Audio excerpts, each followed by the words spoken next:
আচ্ছা, তো আজকে আমরা কার্ল স্মিথের পলিটিক্যাল থিওলজি বইটা পড়তেছি। এইটা আমাদের আজকে স্মিথ নিয়ে শেষ বৈঠক এক অর্থে। আমরা এর আগে কয়েকবার বসছি। স্মিথ আমরা কেন পড়তেছি এটা নিয়ে কয়েক বাক্য বলি। ধরেন, আমরা শুরু করছি যে গণঅভ্যুত্থান পরবর্তী সময়ে কী করণীয়, আমাদের কি করতে হবে, এইটা নিয়ে সমাজে আসলে এক ধরনের ধোঁয়াশা কাজ করে।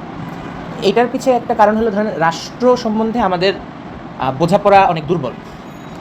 তো রাষ্ট্র জিনিসটা কী এবং গণঅভ্যুত্থানের সাথে রাষ্ট্রের কী সম্পর্ক, এই একটা গোড়ার প্রশ্ন থেকে আমরা মূলত দেখতেছি যে সার্বভৌমত্বের ধারণাকে আমাদেরকে নতুন করে বুঝতে হইতেছে। এবং আমাদের যেহেতু চিন্তা পাঠচক্রের একটা ট্রেড, মানে একটা কী বলা যায়, একটা সিলসিলা আছে, মানে এক ধরনের চিন্তাকে আমরা রিপ্রেজেন্ট করি, সেইখানে গাঠনিক ক্ষমতা বা গণসার্বভৌমত্ব বর্গটাকে আমরা সামনে তুলে ধরছি। যে গণঅভ্যুত্থানের উদ্দেশ্য হলো গণসার্বভৌমত্ব কায়েম করা, অর্থাৎ এটা সরল কথা হলো জনগণের ক্ষমতা জনগণকে দিতে হবে। গণঅভ্যুত্থান কখন এই পরিস্থিতির সামনে আসে? যখন জনগণের ক্ষমতা তার কাছে না থেকে অন্য কোনো পক্ষের কাছে থাকে এবং জনগণের কাছে মনে হয় যে তার এই ক্ষমতাটা ফিরে পাওয়ার আর কোনো উপায় নেই, তাকে শহীদ হইতে হয়, তাকে পথে নেমে আসতে হয়। এটা হলো সার কথা গণঅভ্যুত্থানে। এবং গণঅভ্যুত্থানের পর, মানে গণঅভ্যুত্থান তো 2024 যেটা ঘটছে বাংলাদেশে, এটা তো ভুইফোর কোনো ঘটনা না, মানে আমরা অভূতপূর্ব কিছু ঘটাইছি এমন না। এটা কোন অর্থে, মানে পৃথিবীর ইতিহাসে তো গণঅভ্যুত্থান ঘটে আসছে এবং বাংলাদেশের ইতিহাসে আমরা অনেক গণঅভ্যুত্থানের সম্মুখীন হয়েছি। তো একটা গণঅভ্যুত্থানের সঙ্গে রাষ্ট্রের কী সম্পর্ক, এইটা আমরা খুব একটা স্পষ্ট ছিলাম আগে বা এখন আছি এমনটা না। কিন্তু ঐতিহাসিকভাবে দেখা গেছে গণঅভ্যুত্থান জিনিসটা আসলে একটা নতুন রাষ্ট্র গঠন করে। মানে আধুনিক রাষ্ট্র বলতে আমরা যেটা চিনি, এটা মূলত 1800 শতাব্দীতে যে কয়টা গণঅভ্যুত্থান ঘটছে, যেটাকে আমরা এক ধরনের কী বলতেছি, ডেমোক্রেটিক রেভলিউশন বলতেছি, এই ডেমোক্রেটিক রেভলিউশনগুলোর মধ্য দিয়ে আধুনিক রাষ্ট্র রূপ নিয়েছে।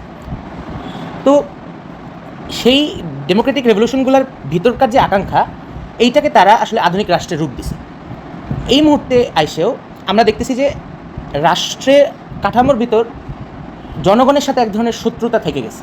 মানে সে জনগণ থেকে উদ্ভূত এই ব্যাপারটা সে মনে করে না, এবং তার তার উদ্দেশ্য যে জনগণকে সার্ভ করা, এইটাও এসেনশিয়ালি হারিয়ে গেছে। এক অর্থে দাঁড়িয়ে গেছে যে জনগণের কাজ হলো রাষ্ট্র এবং আইনকে পালন করা। অর্থাৎ আমরা দেখতেছি যে রাষ্ট্র, আইন, এদের সাথে জনগণের সম্পর্কটা হয়ে গেছে আদেশ এবং আনুগত্যের। এটা অনেকটা মনিব এবং ভৃত্যের সম্পর্কের মতো। কিন্তু ঘটনাটা হওয়ার কথা ছিল অন্যরকম। মানে জনগণ রাষ্ট্রের দ্বারা শাসিত হবে, এই জিনিসটা কল্পনা করতে সে রাষ্ট্র বানাইতে যায় না। সে মনে করছে তার জীবনের ভালোর জন্য তার একটা ব্যবস্থাপনা ভেতর আসা দরকার। সেই কল্পনা থেকে সে একটা রাষ্ট্রের রূপ দিছে তার আকাঙ্ক্ষার অনুযায়ী। কিন্তু এই একই রাষ্ট্র আজকের যুগে দেখা যেতেছে যে এই যে জনগণের আকাঙ্ক্ষা, এটা সে আর পূরণ করতে পারতেছে না এবং জনগণের আকাঙ্ক্ষার বিপরীতে যায় দাঁড়াইতেছে। এইরকম একটা কনটেক্সটে তাহলে আমাদেরকে বুঝতে হবে যে আধুনিক রাষ্ট্রটা কীভাবে তাহলে তৈরি হলো এবং আধুনিক রাষ্ট্রের ভিত্তি আকারে সার্বভৌমত্বের ধারণা কীভাবে তৈরি হলো, এবং এই ধারণার এই ধারণার সঙ্গে জনগণের কি আসলে কোনো সাংঘর্ষিকতা আছে কিনা, এবং এই মুহূর্তে দাঁড়ায় কি আমাদের গণমানুষের একটা রাষ্ট্র বানানো সম্ভব কিনা আদৌ।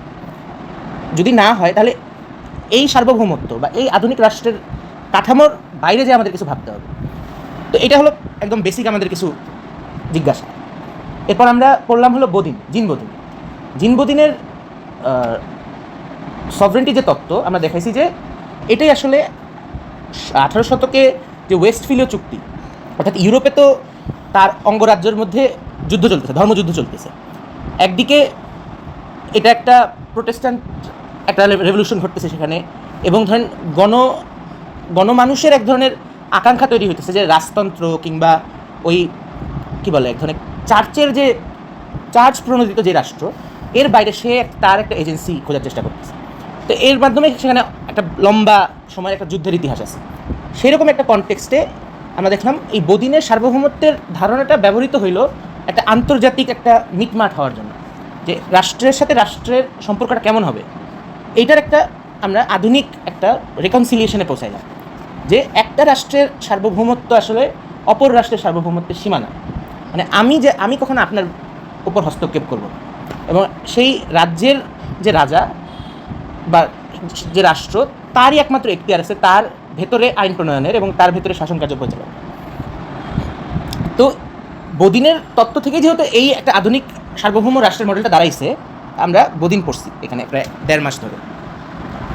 এরপর আমরা ঢুকছি কার্ল স্মিথে। কার্ল স্মিথ বদিনের অনেক পরের লেখক। উনি মূলত এই বইটা লিখেছে 1922 সালে। তো আধুনিক রাষ্ট্রের মানে ততদিনে বদিনে যেটা এখনও মানে বদিন তো মূলত রাজার যে সার্বভৌমত্ব এটার ব্যাখ্যা সে করতেছিল, আমরা পাইছি করতে করতে। কিন্তু এতদিনে এই রাজার সার্বভৌমত্ব রাষ্ট্রের সার্বভৌমত্বের রূপ নিয়ে নিছে বিংশ শতাব্দীর শুরুতে। এবং স্মিথ নিজেও সার্বভৌমত্বকে বুঝতে চাইতেছে যে সার্বভৌমত্বটা এখন আজকের যুগে এটার কী অবস্থা, যে 1922 বসে এই প্রশ্নটা করতেছে। তো তার যে পর্যালোচনা এটা তাহলে আমাদের কাজে লাগে, যেহেতু আমরা সার্বভৌমত্ব এবং আধুনিক রাষ্ট্রের সম্পর্ক বোঝার চেষ্টা করতেছি। সেক্ষেত্রে স্মিথও যেহেতু একই প্রশ্ন নিয়ে ডিল করছে, তাই আমরা আমাদের সিলেবাসে তাকে অন্তর্ভুক্ত করলাম এবং 1.5 মাস ধরে আমরা পড়ার চেষ্টা করতেছি স্মিথ। এখন স্মিথ নিয়ে মানে স্মিথ পড়ার ক্ষেত্রে একটা প্রাইমারি বাধা কাজ করে আমাদের মধ্যে, এবং এটা বৈশ্বিক একটা ফেনোমেনা। এটার একটা কারণ হলো স্মিথ তার পরবর্তী জীবনে নাৎসি রেজিমের সাথে যুক্ত ছিল এবং সে মূলত একজন আইনজীবী, মানে আইন বিশ্লেষক। এবং 33-এর পর সে আর কি হিটলারের রেজিমের পার্ট হয়। এবং সেক্ষেত্রে যেহেতু জার্মানির একটা পরাজয় ঘটছে, নাৎসিবাদের একটা পরাজয় ঘটছে, এর পরবর্তী একটা দীর্ঘ সময় স্মিথকে পড়া, স্মিথের লেখাপত্র পড়া নিয়ে এক ধরনের টাবু কাজ করছে বৈশ্বিকভাবে। কিন্তু ধরেন দেখা গেল স্মিথ যেই বিশ্বের পর্যালোচনা করতেছে, যে সংকটগুলো সে দেখাইতেছে, এগুলো যত দিন গেছে রেলেভেন্ট হয়েছে, আরও প্রাসঙ্গিক হয়ে উঠছে। এখন ধরেন স্মিথ ব্যক্তি জীবনে কোন কোন ধরনের সংশ্লিষ্টতায় ছিল, এইটার বাইরে গিয়ে তার তত্ত্বের ভিতর, তার লেখাপত্রের ভিতর এমন কোনো উপাদান কি পাওয়া যায় কি না যেটা আমাদের এখনকার কাজে লাগে। ধরেন আপনার যখন 71 সালে আমরা যুদ্ধ করতেছি, ধরেন পাকিস্তানিদের অস্ত্রকে আমরা ব্যবহার করবো নাকি করবো না? পাকিস্তান তো আমাদের শত্রু। ধরেন যুদ্ধের সময় সে ধরেন তার অস্ত্র ফেলে দিচ্ছে, এই অস্ত্রকে আমি ব্যবহার করবো কি করবো না? তো আমাদের তত্ত্বের জগতেও একটা যুদ্ধ করতেছে। তো এক্ষেত্রে আমরা আমাদের শত্রুর অস্ত্র ব্যবহার করতে আমাদের দ্বিধা থাকার উচিত না। স্মিথ নাৎসি ছিল কিনা এর থেকে আমাদের জন্য রেলেভেন্ট কোশ্চেন হলো তার তত্ত্বের কি এখন কোনো কার্যকারিতা আছে কিনা, অর্থাৎ সে জগৎকে যেভাবে ব্যাখ্যা করতে চাইছে সেই ব্যাখ্যা কি আমাদের কোনো কাজে লাগে কিনা, এখন কথা হলো সেখানে। এবং ধরেন জার্মানিতেও হিটলারের পরাজয়ের পর একটা দীর্ঘ সময় তারা রেকনসিলিয়েশনের ভিতর দিয়ে গেছে এবং সেই ওখানে একটা দীর্ঘ হয়েছে, কোর্টে ট্রায়াল চলছে। ওই ট্রায়ালে স্মিথকে আসলে কনভিক্ট করা যায়নি, মানে ওনার কোনো সরাসরি ক্রাইম পাওয়া যায়নি।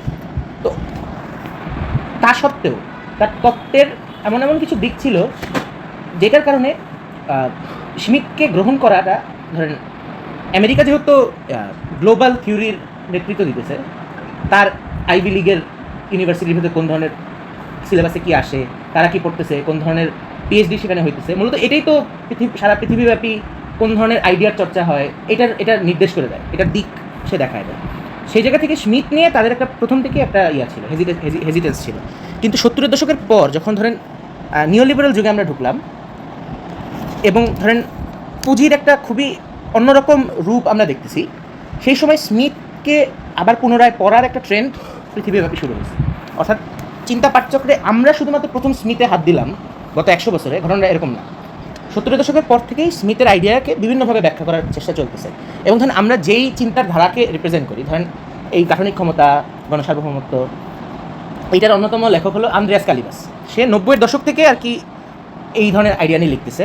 এবং কালিবাস স্মিথের কিছু বই অনুবাদ করছে। স্মিথের যে ডায়েরি, যেটা সে তার ট্রায়াল চলাকালীন সময় লিখছে, ওই সময় ওই ডায়েরিগুলোর লেখা কালিবাস অনুবাদ করছে। এবং কালিবাসের যে একমাত্র বই, সে একটা বই লিখছে, বাকি তার অনেক ছোটো ছোটো আর্টিকেল আছে। তার ওই একটা বইয়ের তিনজনের সে ব্যাখ্যা করছে মূলত। তার মধ্যে একজন হলো স্মিথ, এবং সে দেখাইতেছে যে স্মিথের তত্ত্বকে আমাদের নতুন করে পড়ার সুযোগ আছে এবং এইখান থেকে আমরা একটা নতুন ডেমোক্রেটিক উপাদান পাইতে পারি। মানে সবাই স্মিথ যেহেতু নাজি রেজিমের সাথে যুক্ত ছিল, সবাই অনুমানই করে নেয় তার থেকে আর পাওয়ার কিছু নাই। মানে ডেমোক্রেটিক যে তত্ত্ব, এতে স্মিথের আর দেওয়ার কিছু নাই, এটা মানুষ পড়ার আগে অনুমান করে নিচ্ছে। সেক্ষেত্রে সে অবৈধ হয়ে গেছে এই জায়গা থেকে। এবং স্মিথ এবং ক্যালিবাস দেখাইতেছে, এবং ক্যালিবাস আমরা ধরেন আগামী সময় যখন আমরা পড়বো তখন আমরা সে কীভাবে প্রয়োগ করার চেষ্টা করছে স্মিথকে, সেটা দেখব। তাছাড়া পলিটিক্যাল থিওলজি নামে আরেকটা বই রিসেন্টলি বেরোচ্ছে, ওইখানে মূলত এই বইয়ের একটা সামারি সে করতেছে আরেকজন রাইটার। সেও একই সংকটগুলো দেখাইতেছে যে আসলে তো স্মিথকে ওইভাবে পড়াই হয়নি। গত 100 বছর তাকে তার সম্বন্ধে যে ধরনের প্রাথমিক ট্যাবুর জায়গা থেকে তাকে ডিল করা হয়েছে, মানে সবাই ধরে নিচ্ছে তার থেকে কিছু পাওয়ার নেই। তো আমরা যেহেতু 1.5 মাস সময় স্মিথের পিছিয়ে দিছি, আমাদের আসলে ওই হেজিটেন্সটা এক অর্থে কাইটে গেছে। আমরা যেহেতু নাড়াচাড়া করতেছি এই আইডিয়াগুলো নিয়ে, তো সেই জায়গা থেকে আমরা আগায় আসছি আমার মনে হয়। এই হলো মোটা দাগে স্মিথ পড়ার আমাদের শানে নজুল, আমরা স্মিথ কেন পড়তেছি। এই জায়গা থেকে আমরা গতদিন প্রথম চ্যাপ্টারটা পড়ছি। প্রথম চ্যাপ্টারটা হলো ডেফিনেশন অফ সভরেন্টি, এবং ডেফিনেশন অফ সভরেন্টিতে স্মিথ দেখাইতেছে যে সার্বভৌমত্বের ব্যাখ্যা যেগুলো আমরা ধরেন ট্র্যাডিশনালি পাই আসছি, ধরেন বোদিন, সে বলতেছে যে বোদিন কী বলে, সুপ্রিম এবং পারপেচুয়াল যে কমান্ড, এটাই হলো সভরেন্টি, অর্থাৎ আপনার সর্বোচ্চ এবং নিরঙ্কুশ আদেশ দেওয়ার ক্ষমতা, এটাই হলো সার্বভৌমত্ব। এখন স্মিথ একটা খুবই গোড়ার প্রশ্ন করতেছে এবং এটাকে সে টাইনা নিয়ে যায়, তার পুরো বইটা আসলে এটা নিয়ে যে সিদ্ধান্ত বলে একটা ব্যাপার আছে যেটা আসলে সার্বভৌমত্বের পিছিয়ে কাজ করে, কিন্তু সার্বভৌমত্বের তত্ত্ব যারা দিতে গেছে তারা আসলে এই সিদ্ধান্তের ব্যাপারটাকে নেগলেক্ট করে গেছে, তারা এই জিনিসটা ঠিকমতো খেয়াল করে না। তো এই কারণে সে নতুনভাবে সার্বভৌমত্বের সংজ্ঞান করতেছে যে sovereign is he who decides on the exception, অর্থাৎ সার্বভৌম সে যে ব্যতিক্রমে সিদ্ধান্ত দেয়। আমরা এই চ্যাপ্টারে বেশিক্ষণ থাকবো না, কারণ এটা আমি গতদিন বিশাল আলাপ দিছি। এখানে স্মিথ যে জিনিসটা দেখে যে এক্সেপশন বা ব্যতিক্রম আসলে আইনের বাইরের কোনো ঘটনা না। প্রাথমিকভাবে আপনার মনে হতে পারে যে আইনের একটা দায়রা আছে, ব্যতিক্রম হয়তো এর বাইরের ঘটনা। স্মিথ দেখাইতেছে যে এই ব্যতিক্রমটা আসলে আইনের দায়রা নির্ধারণ করে দেয়, অর্থাৎ আইনকে আমরা আবদ্ধ করি ব্যতিক্রম দিয়ে, মানে আইনের বাইরে ব্যতিক্রমের একটা ঘটনা আছে, সে এটা মনে করতেছে না। এটা কেন মনে করতেছে না, এটার জন্য আমি একটা আলাপ দিছিলাম, সেটা হলো যে সার্বভৌম যে সে শুধুমাত্র একটা ব্যতিক্রমিক ঘটনা, মানে একটা ব্যতিক্রমের সিদ্ধান্ত দেয়, শুধু এটা না, বরং কোনটা ব্যতিক্রম এটাও সে নির্ধারণ করে দেয়। যে ধরেন ব্যতিক্রম, আইনের ব্যতিক্রম বলতে আমি কী বলছি, ধরেন আপনার নিজের প্রাণের অধিকার আছে, এটা তো আমরা মাইনে নিই, সকলেরই তার নিজের প্রাণের অধিকার আছে, কিন্তু একটা ব্যতিক্রমী মুহূর্তে ধরেন এই আইনটা নিষ্ক্রিয় হয়ে গেল, আপনার নিজের প্রাণের অধিকার নাই, এটা ধরেন একটা এক্সেপশনাল ঘটনা। স্মিথ বলতেছে এই যে এক্সেপশনটা সে ঘটাইতে পারলো, এইটাই আসলে আইনের সীমানা নির্ধারণ করে দেয়। অর্থাৎ রাষ্ট্র যখন আপনার প্রাণের অধিকার কেড়ে নেয়, সে যে কোনো বেআইনি কাজ করে ঘটনা এটা না। এটার উদাহরণ আমরা গত হাসিনা জেনেমে দেখছি, র্যাবের মাধ্যমে এক্সট্রা জুডিশিয়াল কিলিং হইতেছে, এখানে এইটা বৈধ, মানে হাসিনার আইনে এটা বৈধ। সেই জায়গা থেকে ধরেন এই ধরনের এক্সেপশনাল ঘটনা আসলে আইনের ভেতরে ঘটে, আইনের ফ্রেমওয়ার্কের ভেতরে ঘটে, এটাই মূলত স্মিথ ব্যাখ্যা করতেছে। এখানে আরেকটা ব্যাপার ছিল যে শুধুমাত্র ব্যতিক্রমী অবস্থার ব্যাখ্যা সার্বভৌম দেয় এমন না, বরং যে কোনো অবস্থা কীভাবে থাকবে, মানে আপনি কোন অবস্থায় আছেন এইটা নির্ধারণ করে দেয় হলো সার্বভৌম ক্ষমতা। এবং আপনি কি স্বাভাবিক অবস্থায় আছেন নাকি আপনি ব্যতিক্রমী অবস্থায় আছেন, মানে স্বাভাবিক অবস্থায় থাকলে আপনার প্রাণের অধিকার আপনার কাছে, কিন্তু যদি ব্যতিক্রমী অবস্থা সে জারি করে, সে আপনার প্রাণের অধিকার নিয়ে নিতে পারে। অর্থাৎ সার্বভৌম ক্ষমতার কাছে আসলে আপনার সকল অবস্থা নির্ণয়ের ক্ষমতা চলে আসছে, যে শুধুমাত্র এক্সেপশন নির্ধারণ করে। স্মিথ তার সংজ্ঞা দিয়ে আসলে এটা বুঝে চেয়েছেন, সে মানে যে আপনার প্রাণের অধিকার ব্যতিক্রমী অবস্থায় রাখে, সে স্বাভাবিক অবস্থায় আপনার প্রাণের অধিকার রাখে। এই বাক্যটা কি ক্লিয়ার? মানে আপনার প্রাণ যে নিয়ে নিতে পারে ব্যতিক্রমী অবস্থায়, স্বাভাবিক অবস্থায় আপনার প্রাণ তার কাছে। অর্থাৎ হাসিনা যদি র্যাব দিয়ে আপনাকে মেরে ফেলতে পারে এটা ব্যতিক্রমী অবস্থায়, সে আসলে এইটাকেই স্বাভাবিক অবস্থা বানায় ফেলছে, অর্থাৎ এটার ব্যতিক্রম বলে কিছু নেই। এই আলাপ গতদিন হয়েছে।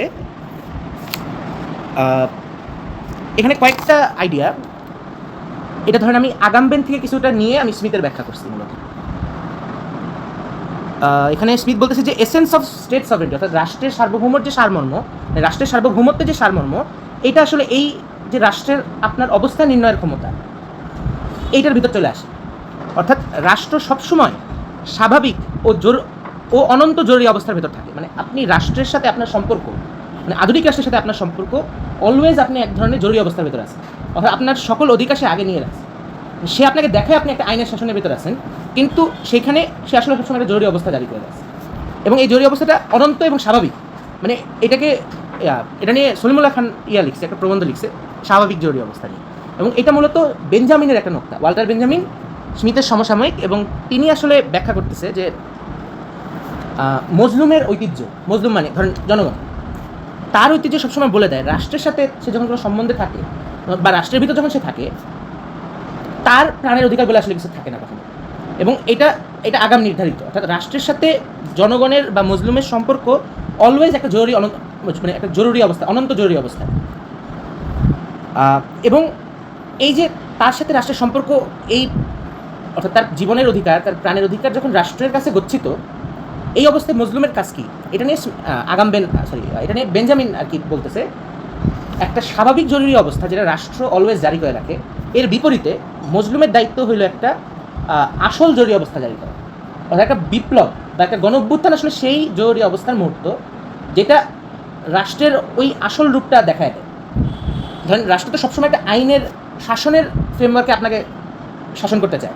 সে বলে যে র্যাব একটা বাইরে একটা এক্সটার্নাল ঘটনা, এটা একটা এক্সেপশনাল ঘটনা, মানে এটা হওয়ার কথা ছিল না, কিন্তু আপনার জঙ্গিবাদ বেশি দেখে আপনার মারতে হইতেছে, মানে শিবির জঙ্গি রেখা ওদেরকে মারতে হইতেছে।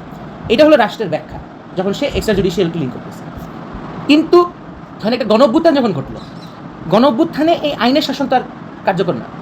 ধরেন রাষ্ট্র যে আইনের শাসনের ভেগ ধরে আপনার সাথে একটা যুদ্ধে জড়িত থাকে অলওয়েজ, এই যে ভেগ এটা তো উঠে যায় গণঅভ্যুত্থানের মধ্যে, এবং জনগণ সেই ক্ষমতাটা নিয়ে নেয় এবং সে বলে এই রাষ্ট্রটা আমি ভেঙে ফেলবো, আমি পুরাই দেবো। সেন্টিমেন্ট এটা জনগণ, এবং একটা সিদ্ধান্ত যে জনগণ নেয় সেই মুহূর্তে একটা ব্যতিক্রম বা এক্সেপশন, যেটা আসলে একটা আসল এক্সেপশন, রাষ্ট্রের মতো সে কোনো ভেগ ধরে নেয়। এই আসল এক্সেপশনটা জারি করা আসলে জনগণের কর্তা হয়ে ওঠার একটা ঘটনা, মানে আমি আমার মালিক, এইটাই তো গণঅভ্যুত্থানের সারমর্ম। মানে মানুষ যখন রাস্তায় নেমে আসে সে তো মূলত এইটাই জানান দেয় যে আমার মালিক আমি। তো এই একই সাথে এই এক্সেপশন যেটা জনগণের দিক থেকে আসে, আমরা এই কারণে গতদিন বলছি যে ফার্স্ট চ্যাপ্টারের এই এক্সেপশনকে দুইভাবে ব্যাখ্যা করা সম্ভব। একটা তো অবশ্যই রাষ্ট্র আপনার সাথে অনন্ত এক্সেপশনাল একটা ইয়ার মধ্যে সম্পর্কের মধ্যে লিপ্ত, এবং একই সাথে জনগণের কাছে সেই ক্ষমতাটা আছে যেন সে একটা আসল এক্সেপশনাল মোমেন্ট তৈরি করতে পারে যেখানে সে রাষ্ট্র ভেঙে ফেলতে পারে। তো এই কারণে এটা মূলত on the concept of history, এই প্রবন্ধ বেঞ্জামিনের, ওইখান থেকে এই ব্যাখ্যাটা নেওয়া। তো আমরা আগাই, প্রথম চ্যাপ্টারে আমরা গতদিন পড়ছিলাম, আমরা সেকেন্ড চ্যাপ্টারে ঢুকে পড়ি। এখন কি দাঁড়ালো, আমরা প্রথম চ্যাপ্টারের নাম হলো ডেফিনেশন অফ সভরেন্টি, অর্থাৎ সার্বভৌমত্বের সংজ্ঞা। অর্থাৎ ট্রেডিশনালি বদিন থেকে শুরু করে সার্বভৌমত্ব বা রাষ্ট্র নিয়ে যারা লিখছে তারা সার্বভৌমত্বের সংজ্ঞান যেভাবে করতেছে এর একটা ভিন্ন সংজ্ঞান স্মিথ আমাদের দেখায়। দ্বিতীয় চ্যাপ্টারে সে বলতেছে যে problem of sovereignty as problem of legal form and of decision. সে বলতেছে যে সার্বভৌমত্বের ধারণার মধ্যে আমাদের একটা প্রবলেম আছে, এবং এই প্রবলেমটা কি, সে বলতেছে লিগাল ফর্ম এবং ডিসিশন, এই দুই ধরনের ঘটনার মধ্যে যে কী সম্পর্ক, এইটা সার্বভৌমত্বের তত্ত্ব ব্যাখ্যা করতে পারে। এটা এখন সেখানে বলতেছে যে সাধারণত এটা মনে করা হয় যে সার্বভৌমত্বের তত্ত্ব বদিন এটা মূলত ফর্মুলাইজ করছে। সার্বভৌমত্ব সে আবিষ্কার করছে এমন না, সে তো তার সময়ের ব্যাখ্যা করছে, তো তার সময়ে সার্বভৌমত্বে সে যে অবস্থা দেখছে সেটা সে ব্যাখ্যাটা। এবং এখানে বলতেছে যে বদিন এই তত্ত্বটা দিছে কখন, 1600 শতাব্দীতে, যখন ইউরোপ বিভিন্ন জাতিরাষ্ট্রে ভেঙে যাইতেছে এবং বিভিন্ন যে প্রদেশ এদের সাথে যে সার্বভৌম রাজা বা সার্বভৌম যে অধিপতি তাদের একটা পাওয়ার কেন্দ্রিক একটা লড়াই শুরু হয়েছে। সেই মুহূর্তে এসে বদিন পক্ষ নিতেছে রাজতান্ত্রিক, যে না, জনগণের হাতে আসলে ক্ষমতা থাকা উচিত না, এটা অদ্ভুত, কারণ রাজার হাতেই ক্ষমতা থাকা উচিত, রাজাকেই আসলে আল্লাহ ক্ষমতা দিয়ে দিচ্ছে। অর্থাৎ মানুষের উপর শাসনের স্বাভাবিক ক্ষমতা আল্লাহ দিচ্ছে রাজার কাছে, এবং জনগণের কাছে তার নিজেকে শাসন করার কোনো আসলে তার এখতিয়ার নেই। মূলত বদিনের তত্ত্ব ছিল এইটা। এইখানে এই ব্যাখ্যার মধ্যে সার্বভৌমত্বের এই সংজ্ঞা যে sovereignty is the highest legally independent underived power, অর্থাৎ এই ক্ষমতাটা অন্য কিছু থেকে ক্ষমতায়িত হয় এমন না, সে নিজেই সার্বভৌম। মানে সার্বভৌম কথাটা অর্থ এটা, মানে সে আত্মশক্তিতে পূর্ণ, তার শক্তির আর কোনো বাহ্যিক উৎস নেই। এই যে ব্যাখ্যা, এই ব্যাখ্যাটা আসলে নট অ্যাডিকুয়েট। স্মিথ বলতেছে যে সার্বভৌমত্বের এই ধরনের ব্যাখ্যা আসলে একটা ফর্মুলা হিসেবে ভালো, একটা ফর্মুলা হিসেবে কাজ করে, কিন্তু এটা আসলে বাস্তবতাকে ব্যাখ্যা করতে পারে না। এখানে তার স্মিথের পজিশনটা ছিল সর্বোচ্চ ক্ষমতা বা এই যে একটা সুপারলেটিভ ক্যাটাগরি দিয়ে সে ব্যাখ্যা করতেছে সর্বোচ্চ, মানে একটা সমাজে এই মুহূর্তে কে সর্বোচ্চ ক্ষমতার অধিকারী, এই প্রশ্নের তো কোনো একক উত্তর হতে পারে না। এই কারণে সে বলছে তত্ত্ব আকারে সার্বভৌমত্বের আইডিয়া, যেটা সর্বোচ্চ ক্ষমতা, এটা ভালো, কিন্তু বাস্তবে এটা কীভাবে রূপ নেয় এটা ব্যাখ্যা করা আসলে কখনো সম্ভব না। এবং সেখানে বলতেছে যে in political reality there is no irresistible greatest or highest power, অর্থাৎ যে আজকে আপনার ইউনুস সর্বোচ্চ ক্ষমতা আপনার মনে হইতেছে, কালকে আরেকটা গণঅভ্যুত্থানে ওকে ফেলাই দিয়ে আরেকটা ক্ষমতা আসবে। তো এই প্রতিনিয়ত যে একটা পরিবর্তনের ভিতর দিয়ে আসে, এবং আসলেই কে সার্বভৌম, এটার ব্যাখ্যা আসলে আমরা এই সংজ্ঞা থেকে পাই না। এখানে সে একটা স্টেট অফ টেনশন বা এক ধরনের উত্তেজনা বিরাজ করতেছে সার্বভৌমত্বের সংজ্ঞার ভিতর, এটা স্মিথ আবিষ্কার করতেছে। এটা কি সে বলতেছে, দ্য কানেকশন অফ অ্যাকচুয়াল পাওয়ার, অর্থাৎ বাস্তব ক্ষমতা, আসল ক্ষমতা, এবং লিগালি হাইয়েস্ট পাওয়ার, অর্থাৎ আইনগতভাবে যে সর্বোচ্চ ক্ষমতা, এই দুয়ের মাঝে যে সম্পর্ক, connection, is the fundamental problem of concept of sovereignty. অর্থাৎ এটাই হলো সার্বভৌমত্বের ধারণার গোড়ার সমস্যা। অর্থাৎ এই সম্পর্কটা আসলে সার্বভৌমত্বের তত্ত্ব দিয়ে ব্যাখ্যা করা সম্ভব হয় না। অর্থাৎ আসল ক্ষমতা এবং আইনগতভাবে যেটা সর্বোচ্চ ক্ষমতা হওয়ার কথা, কারণ হাসিনা তো আইনগতভাবে সর্বোচ্চ ক্ষমতা হওয়ার কথা ছিল, কিন্তু মানুষ তো নাইমা ফেলাই দিল। অর্থাৎ আসল ক্ষমতা এবং সর্বোচ্চ ক্ষমতা আইনগতভাবে, এই দুয়ের মিলটা তো সে দেখাতে পারতেছে না। অর্থাৎ সংবিধান বলে যে সংবিধান হলো সর্বোচ্চ, এবং সংবিধানে লেখা যে প্রধানমন্ত্রী হলো সর্বোচ্চ ক্ষমতার অধিকারী। তো সেইভাবে তো হাসিনা সর্বোচ্চ ক্ষমতার অধিকারী হওয়ার কথা, কিন্তু তাকে যে ফেলাই দেওয়া যায়, এটা তো প্রমাণ করে যে এই সার্বভৌমত্বের তত্ত্ব বা এই সংবিধান তো আরেকটা গভীর মৌলিক ব্যাপারকে ধারণ করতে পারতেছে না, সেটা হলো জনগণের ক্ষমতা। তো এইখানে এই সমস্যাটাকে সার্বভৌমত্বের তত্ত্ব কীভাবে দেখাই, মানে কীভাবে সে সলভ করতে চাইছে, সে আসলে একটা ভাগ করে দিচ্ছে, তার তত্ত্বের সীমানাকে সে দুই ভাগে ভাগ করছে। মানে এটাকে বলছে আইদার এবং অর, মানে আইদার অর একটা বৈপরীত্যে সে ভাগ করে দিচ্ছে। একদিকে সোশিওলজি, সমাজবিজ্ঞান, এবং একদিকে আইনশাস্ত্র, জুরিসপ্রুডেন্স। এবং সে বলতেছে যে লিগালি হাইয়েস্ট পাওয়ার, যেটা সার্বভৌমত্বের যেই ইতিহাসে যে ধরনের তত্ত্ব গড়ে উঠছে, এটা আসলে জুরিসপ্রুডেন্সের অংশ, কিন্তু আসল ক্ষমতা কই থাকে এটা ব্যাখ্যা করার দায় আসলে সোশিওলজি, সমাজবিজ্ঞানে। অর্থাৎ আইনের এই ব্যাখ্যা করার দায় নেই। ক্ষমতাটা আসলে কই থাকে এটা ব্যাখ্যা করার দায় সোশিওলজি বা সমাজবিজ্ঞান। সমাজবিজ্ঞান বলবে যে আসলে জনগণই ক্ষমতা, কিন্তু সংবিধান বা আইন বলবে যে আমি ক্ষমতা এবং আমার দ্বারা ধরেন সে ব্যক্তি কেন্দ্রিক হতে পারে নানান কিছু।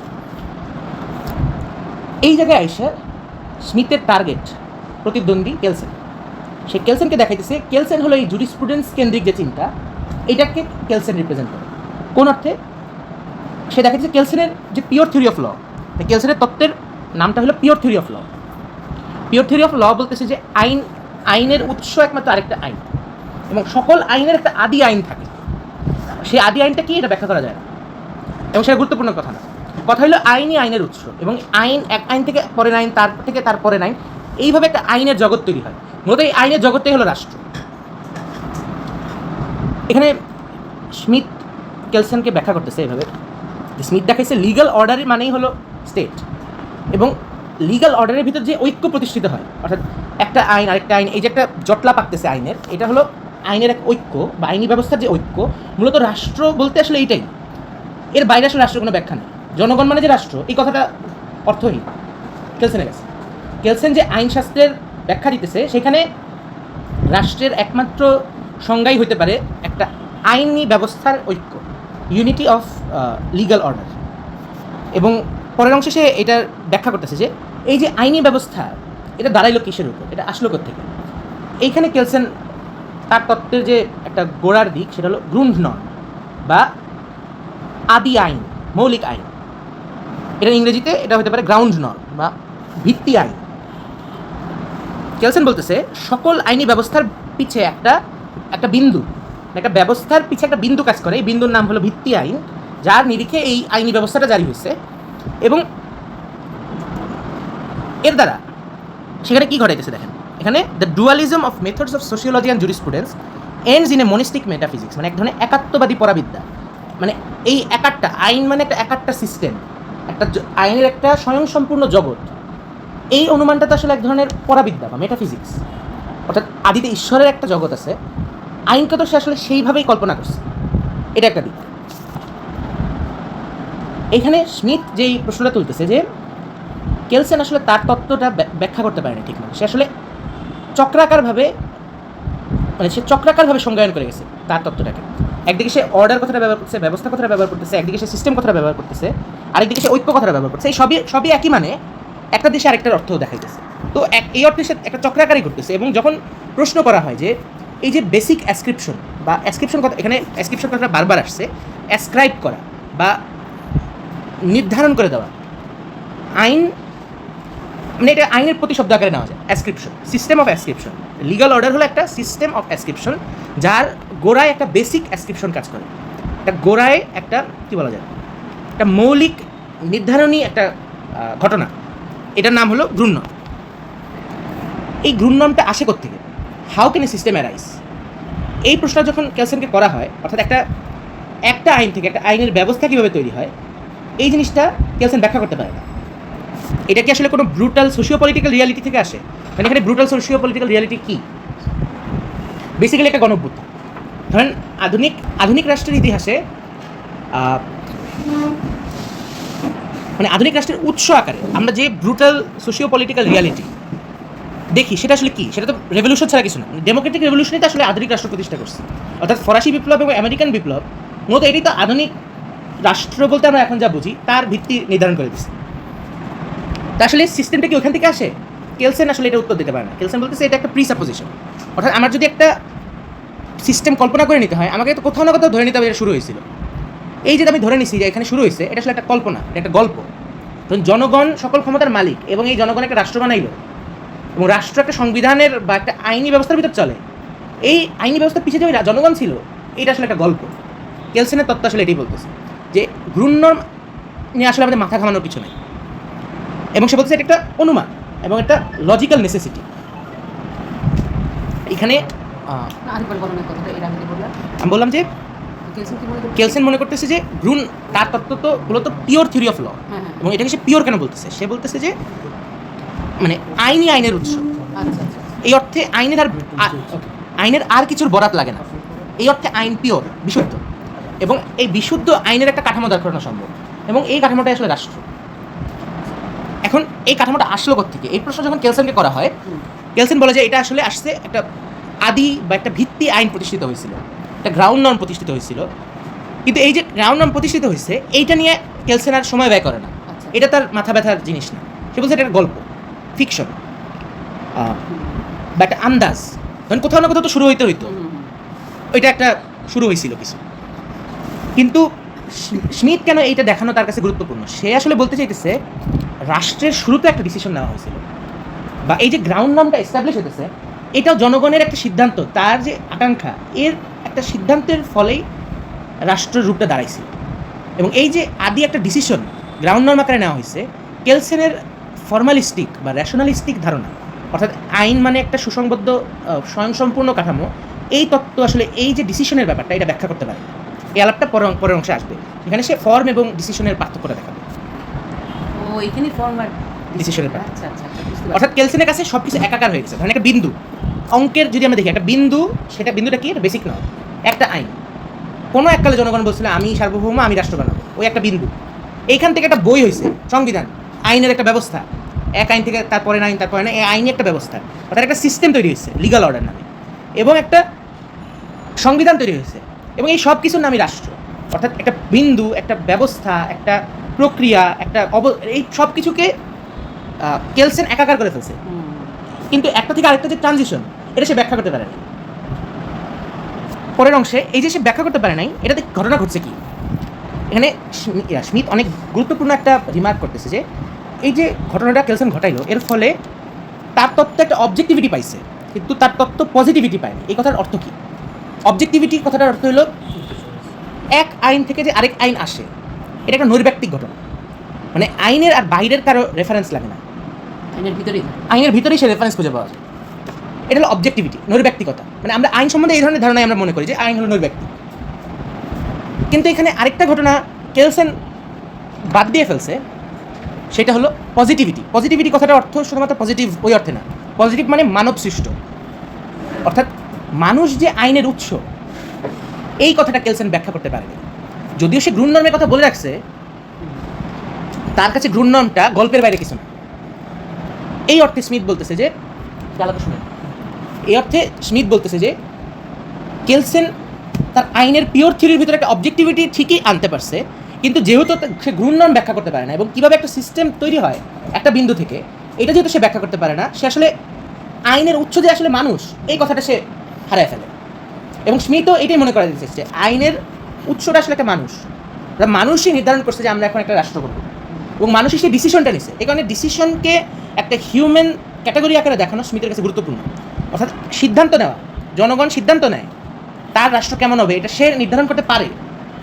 এই সিদ্ধান্তটার উপরেই যে রাষ্ট্র সংবিধান সব দাঁড়ায় আছে, এইটা কেলসেনের যে পিওর থিওরি বা কেলসেনের যে ফর্মাল থিওরি বা কেলসেনের যে র্যাশনাল থিওরি, এটা ব্যাখ্যা করতে পারে। এবং সে কী করে? সে যা কিছু তার তত্ত্বকে কন্ট্রাডিক্ট করে এটাকে সে এক্সক্লুড করে দেয়, বাইরে ফেলে দেয় অ্যাজ ইমপিওর, নাপাক বলে সেটা বাইরে ফেলে দেয়। বাইরে কই ফেলায়? সে বলে এটার আইনের ভেতরের ঘটনা না, সমাজ বিজ্ঞান আছে এটা ব্যাখ্যা করার জন্য। সে বলে রাষ্ট্র কীভাবে উদ্ভূত হয় এই ব্রুটাল সোশিও পলিটিক্যাল রিয়ালিটির ব্যাখ্যা আইনের দেওয়ার দরকার নেই। অর্থাৎ সে একটা বিভাজন করে ফেলে আগেই যে জুরিসপ্রুডেন্স বা আইনশাস্ত্রের একটা সীমানা আছে এবং সোশিওলজির একটা সীমানা আছে, এবং সমাজে রাষ্ট্রের উদ্ভব কীভাবে হইলো, আইনের উদ্ভব কীভাবে হইলো, সংবিধানের উদ্ভব কীভাবে হইলো, এইটা ব্যাখ্যা করা সংবিধানের দায় না, এটা ব্যাখ্যা করা আইনের দায় না, এটা রাষ্ট্রের ব্যাখ্যা করার দায় না। এটা করবে যারা সমাজ নিয়ে গল্প করে, সোশিওলজি। এইখানেই স্মিথ কেলসেনের ভুলটা ধরতেছে। সে দেখাইতেছে যে কেলসেন যদিও সে মনে করছে সোশিওলজির দিকে এই যে সব ডিস্টারবেন্স বা ইম্পিউরিটিকে যে সে সমাজবিজ্ঞানের দিকে ঠেলে দিতেছে, এর মাধ্যমে সে একটা বিশুদ্ধ আইনশাস্ত্র প্রণয়ন করলো, এটা সে যে মনে করে, ঘটনা আসলে এটা না। সে আসলে আইনের অন্দরমহলেই ঢুকতে পারেনি। কোডটা হইল Kelsen remains in the antechamber of jurisprudence, অর্থাৎ আইনের যে মূল ঘর, এই ঘরে আসলে কেলসেন ঢুকতে পারেনি। কারণ কীভাবে মানুষ আইন করে, কীভাবে মানুষ রাষ্ট্র বানায়, এটাই তো আইনের মূল আগ্রহের বিষয় হওয়ার কথা ছিল। কিন্তু কেলসেন ব্যাখ্যা করতেছে অন্য ঘটনা, আইন কীভাবে স্বয়ংসম্পূর্ণ, আইনের ভিতর কেন মানুষ লাগে না, মানুষ ছাড়াই আগের আইনের বরাতে পরবর্তী আইন চলে, এই যে তার পিওর থিওরি আইনের। সে আসলে জুরিসপ্রুডেন্সের সংজ্ঞা নতুনভাবে করতে যায়, সে আসলে আইনশাস্ত্রের যে অন্তর্মহল সেখানে ঢুকতে পারে না, এটা হলো মূল কথা। এরপরে এই চ্যাপ্টারে ধারাবাহিকভাবে অনেকজন ব্যক্তির নাম আছে এবং তাদের তত্ত্বের কিছু ব্যাখ্যা আছে। ধর এরপরে নাম আসছে হিউগো ক্র্যাবে। একটু আগে যে আমরা দেখলাম রাষ্ট্র এবং আইনি ব্যবস্থা, এটাকে কেলসেন একাকার করে দেখতেছে। ক্র্যাবে দেখাইতেছে যে রাষ্ট্র না, আইনি সার্বভৌম, এবং সে দেখাইতেছে যে এখানে ক্রাবের আইডিয়াটা কাজে লাগে কিছুটা আমাদের। তবে এখানে স্মিথ একটা গোড়ার জিনিস দেখাইতেছে যে ক্রাবের সংকটটা আছে, মানে ক্রাবের কথা আমি যখন ব্যাখ্যা করবো তখন আপনাদের মনে হতে পারে এটা তো ভালো কথাই বলতেছে, কিন্তু স্মিথ শেষে যে একটা রিমার্ক দেয়, ক্রাবে বলতেছে যে আইন যা আছে এবং যা হওয়া উচিত এটার উৎস কোথায়। ক্রাবে বলতেছে যে আইনের উৎস আসলে জনগণের ইচ্ছার ভিতরে। এটা ভালো কথা, যে কন্টেন্ট অফ ল মানে আইনের যে সার, এটা আসে কোত্থেকে? এটা আসে স্পিরিচুয়াল নেচার অফ ম্যান, মানুষের যে রুহানি ফিতরত, এর ভিতরে আইনের সারটা থাকে। সো ওইখান থেকে তার আইনটা বানায়, আইনের কোনো বাইরের উৎস লাগে না, তার ভেতরে একটা তার স্পিরিচুয়াল নেচার, তার যে স্বাভাবিক, মানে স্পিরিচুয়াল বলতে এটা আবার তার বাহ্যিক ঘটনা না, মানে মানুষের অন্তর্নিহিত যে রুহানি সম্ভাবনা তার ভিতর, অর্থাৎ আমার একটা সমাজ গঠনের জন্য কী করা উচিত এবং না উচিত, এই যে একটা স্বাভাবিক অধিকার বোধ, এই যে স্বাভাবিক একটা ভালো বোধ, এই বোধ থেকে আইন সৃষ্টি হয়, ন্যাচারাল ল। এবং এই যে এখান থেকে আসে এক ধরনের ফিলিং বা এক ধরনের সেন্স অফ রাইট থেকে, ক্রাবেও আসলে একই সংকটে পড়ে যেটা কেলসেন করছে। কেলসেনও যেমন তার উৎস ব্যাখ্যা করতে পারে না, সে গ্রুননম বলে ছেড়ে দেয় ওটাকে, ক্রাবেও আসলে বলতেছে যে nothing can be said further about this foundation, অর্থাৎ মানুষের যে ভালো বোধ, তার যে রুহানি ফিতরত, এটা সম্বন্ধে আর কিছু বলা সম্ভব না, এটা গিভেন। অর্থাৎ এখানেও ক্রাবে আসলে তার আইনের উৎস এটা ব্যাখ্যা করতে চায় না, সে বলছে এর সম্বন্ধে আর কিছু বলা সম্ভব না। এটা ক্রাবের তত্ত্ব যে মানুষের ভালোর বোধ বা তার রুহানিয়তের বোধ থেকে আইন আসে, এটা বলার সময় ক্রাবে মনে করছে যে সে আসলে সোশিওলজি করতেছে না, কিন্তু স্মিথ বলতেছে যে না, সে আসলে সোশিওলজিক্যাল সমাজ বিজ্ঞানের ব্যাখ্যাই সে আসলে করতেছে। অর্থাৎ মানুষের ভালো বোধ এটা তো আসলে আইনের ব্যাপার না, জুরিসপ্রুডেন্স বলতে আমরা যা বুঝি এর ব্যাপার না, এটা তো সমাজ বিজ্ঞানের ব্যাপার, সোশিওলজির ব্যাপার। এরপরে ক্রাবের আইডিয়াকে আরেকটু ডেভেলপ করতেছে স্মিথ। সে দেখাইতেছে যে রাষ্ট্র তাহলে কই গেল, জনগণের ইচ্ছাই জনগণের উপলব্ধি যদি আইন হয়, রাষ্ট্র কী করে? ক্রাবে বলতেছে যে state reveals itself only in the making of law, অর্থাৎ এই যে আইন যেটা জনগণের রিফ্লেকশন, জনগণের উপলব্ধি রিফ্লেকশন, এইটাকে একটা আইনি রূপ দেওয়াই হলো রাষ্ট্রের কাজ। অর্থাৎ অধিকার বা এই যে ন্যায়বোধ, এইটাকে আইনি ভিত্তি দেওয়া।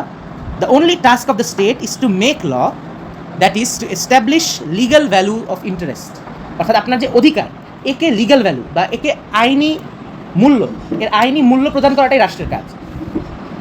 তাহলে ঘটনা কী দাঁড়াইলো? মানুষের যে সত্যের বোধ, এটাই আইনের আধেয়, আইনের কন্টেন্ট, মানে আইনের ভিতরের জিনিস। এবং state is confined exclusively to producing law, এবং legal value of interest springs from people feeling or people's sense of right. এটা আমরা শুনছি। এইখানে একটা প্রবলেম যেটা স্মিথ ধরতেছে ক্রাবের আইডিয়ার মধ্যে, সে বলতেছে জনগণের যে অধিকার বোধ, এটাই আইনের উৎস যদি হয়ে থাকে, এইটা বলার মাধ্যমে ক্রাবে যে খুব ভালো কথা বলতেছে এটা না, সে কী করতেছে, সে দেখাইতেছে যে এই রাষ্ট্রের মাধ্যমে তার অধিকার বোধকে যতটুকু আইনি মূল্য দেওয়া যায়, শুধু ততটুকুই সেটা ভ্যালিড। অর্থাৎ আপনার যে অধিকার বোধকে আপনি আইনে রূপ দিতে না পারবেন না, সেই অধিকার বোধের আর কোনো মূল্য না। অর্থাৎ সে আসলে আপনার অধিকার বোধকে প্রাধান্য দিতেছে, ঘটনা এটা না। সে আসলে রাষ্ট্রের যে আইনি বৈধতা প্রদানের ক্ষমতা, সে ওইটাকেই গুরুত্ব দিয়ে ফেলছে। অর্থাৎ আইনের একমাত্র উৎস হইল জনগণের ভালোর বোধ, এবং এই যে আইনি মূল্য প্রদান করা রাষ্ট্রের কাজ, সে আসলে রাষ্ট্রের পক্ষে নিতেছে, সে আপনার পক্ষে নিতেছে না। এটা হলো স্মিথের পজিশন। ক্রাবে যে জিনিসটা মিস করে গেছে, এটা স্মিথ দেখাই দিচ্ছে। এরপরে আরও কিছু ব্যাখ্যা আছে, অ্যাসোসিয়েশন থিওরি, হিউগো প্রেস, গেরকে, এদের ব্যাখ্যা আছে এখানে কিছু।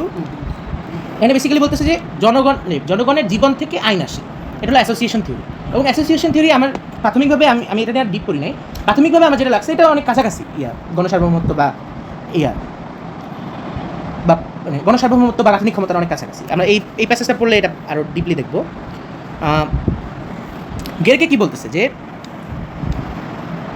on the basis of Gerke's association theory, Proust rejected the concept of sovereignty. রাষ্ট্রের যে সার্বভৌমত্ব, এই ধারণাটা কি প্রুস্ট বাতিল করে দিচ্ছে।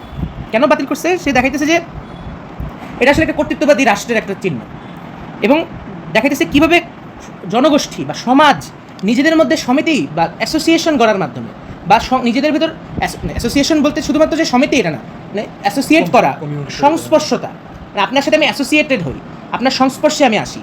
জনগণ যখন এই সংস্পর্শতার ভিতরে থাকে, যে যখন এই সংস্পর্শতার ভিতরে থেকে তার জনগোষ্ঠী গঠনের ভিতর থাকে, অর্থাৎ সে কনস্টিটিউটেড ফ্রম বিলো, নিচ থেকে সে যখন গঠিত হয়, অর্থাৎ উপর থেকে রাষ্ট্র চাপায় দেওয়া না, সে যখন নিচের থেকে গঠিত হয়, constituted from below, they can manage without sovereignty, তার সে সার্বভৌমত্ব লাগে না। অর্থাৎ গণসার্বভৌমত্ব বলতে আমরা যা বুঝেছি, এখানে তো এটাই ব্যাখ্যা দিতেছি। তো এইখানে আমরা আগাই ন্যাচারাল ল এবং পজিটিভ লর মধ্যে যে আমরা যে স্বাভাবিক বিরোধ আমরা কল্পনা করে নিতেছি আগে থেকে, মানুষকে আসলে আনন্যাচারাল কিছু, মানে মানুষ যে জগতে আছে, সে যে কথা বলে, সে যে সমাজ গড়ে, এটা কি আনন্যাচারাল ঘটনা? অর্থাৎ মানুষ যে আইন প্রণয়ন করে, এটা তো মানুষের স্বাভাবিক ক্ষমতা, মানে এটাও একটা ন্যাচারাল ফেনোমেনা। পজিটিভ ল নেগেটিভ কখন হয়ে ওঠে? যখন সে তার পজিটিভ ব্যাপারটাকে ভুলে যায়। আইন যখন মানুষ সৃষ্ট আইন যখন ভুলে যায়, মানুষই আইন বানাইছে, ওইটা হয়ে যায় সমস্যা। আমি আসলে এইভাবে রিড করি প্রবলেমটাকে। মানে পজিটিভ ল তখনই সংকটে পড়ে যখন সে আসলে তার পজিটিভ উৎস, অর্থাৎ তার যে মানব সৃষ্ট উৎস, এটাকে সে ভুলে যায় এবং সে সেই আইনকে সার্বভৌম মনে করা শুরু করে। হিউম্যান এলিমেন্ট আইনের ভিতর থাকার কোনো অর্থ নেই, সেইভাবে ব্যাখ্যা করতেছে।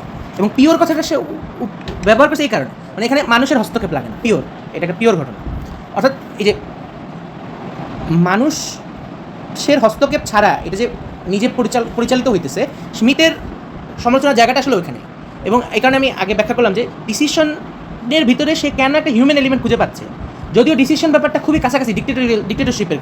এবং এই একদম বইয়ের শেষ পাতায় যে সে যখন কর্টেজের সাথে সে যখন সমালোচনা করতেছে, সে বারবার দেখাইতেছে যে মানুষ মনেই করতেছে যে ডিসিশন আসলে ডিক্টেটরশিপের রূপ নেবে, এমনটা তো নাও হতে পারে। এটা নিজে স্মিথ অ্যাওয়্যার ছিল এটা নিয়ে, এবং আমরাও আসলে স্মিথকে যখন পড়বো, আমরা এটাই এক্সট্রাক্ট করার চেষ্টা করবো আগাই, তাহলে এই আলাপটায় আরও অনেক কনটেক্সট পাওয়া যাবে সামনে। উলজেনডর্ফ ওনার ব্যাখ্যা এখন এখানে করতেছে, মানে অ্যাসোসিয়েশন থিওরিরই একজন তাত্ত্বিক উলজেনডর্ফ দেখাইতেছে যে রাষ্ট্র আসলে ব্যাকগ্রাউন্ডে থাকে এবং মূলত জনগণই নিজেকে সেলফ গভর্ন করে, এবং শুধুমাত্র মানে রাষ্ট্রটা পিওর।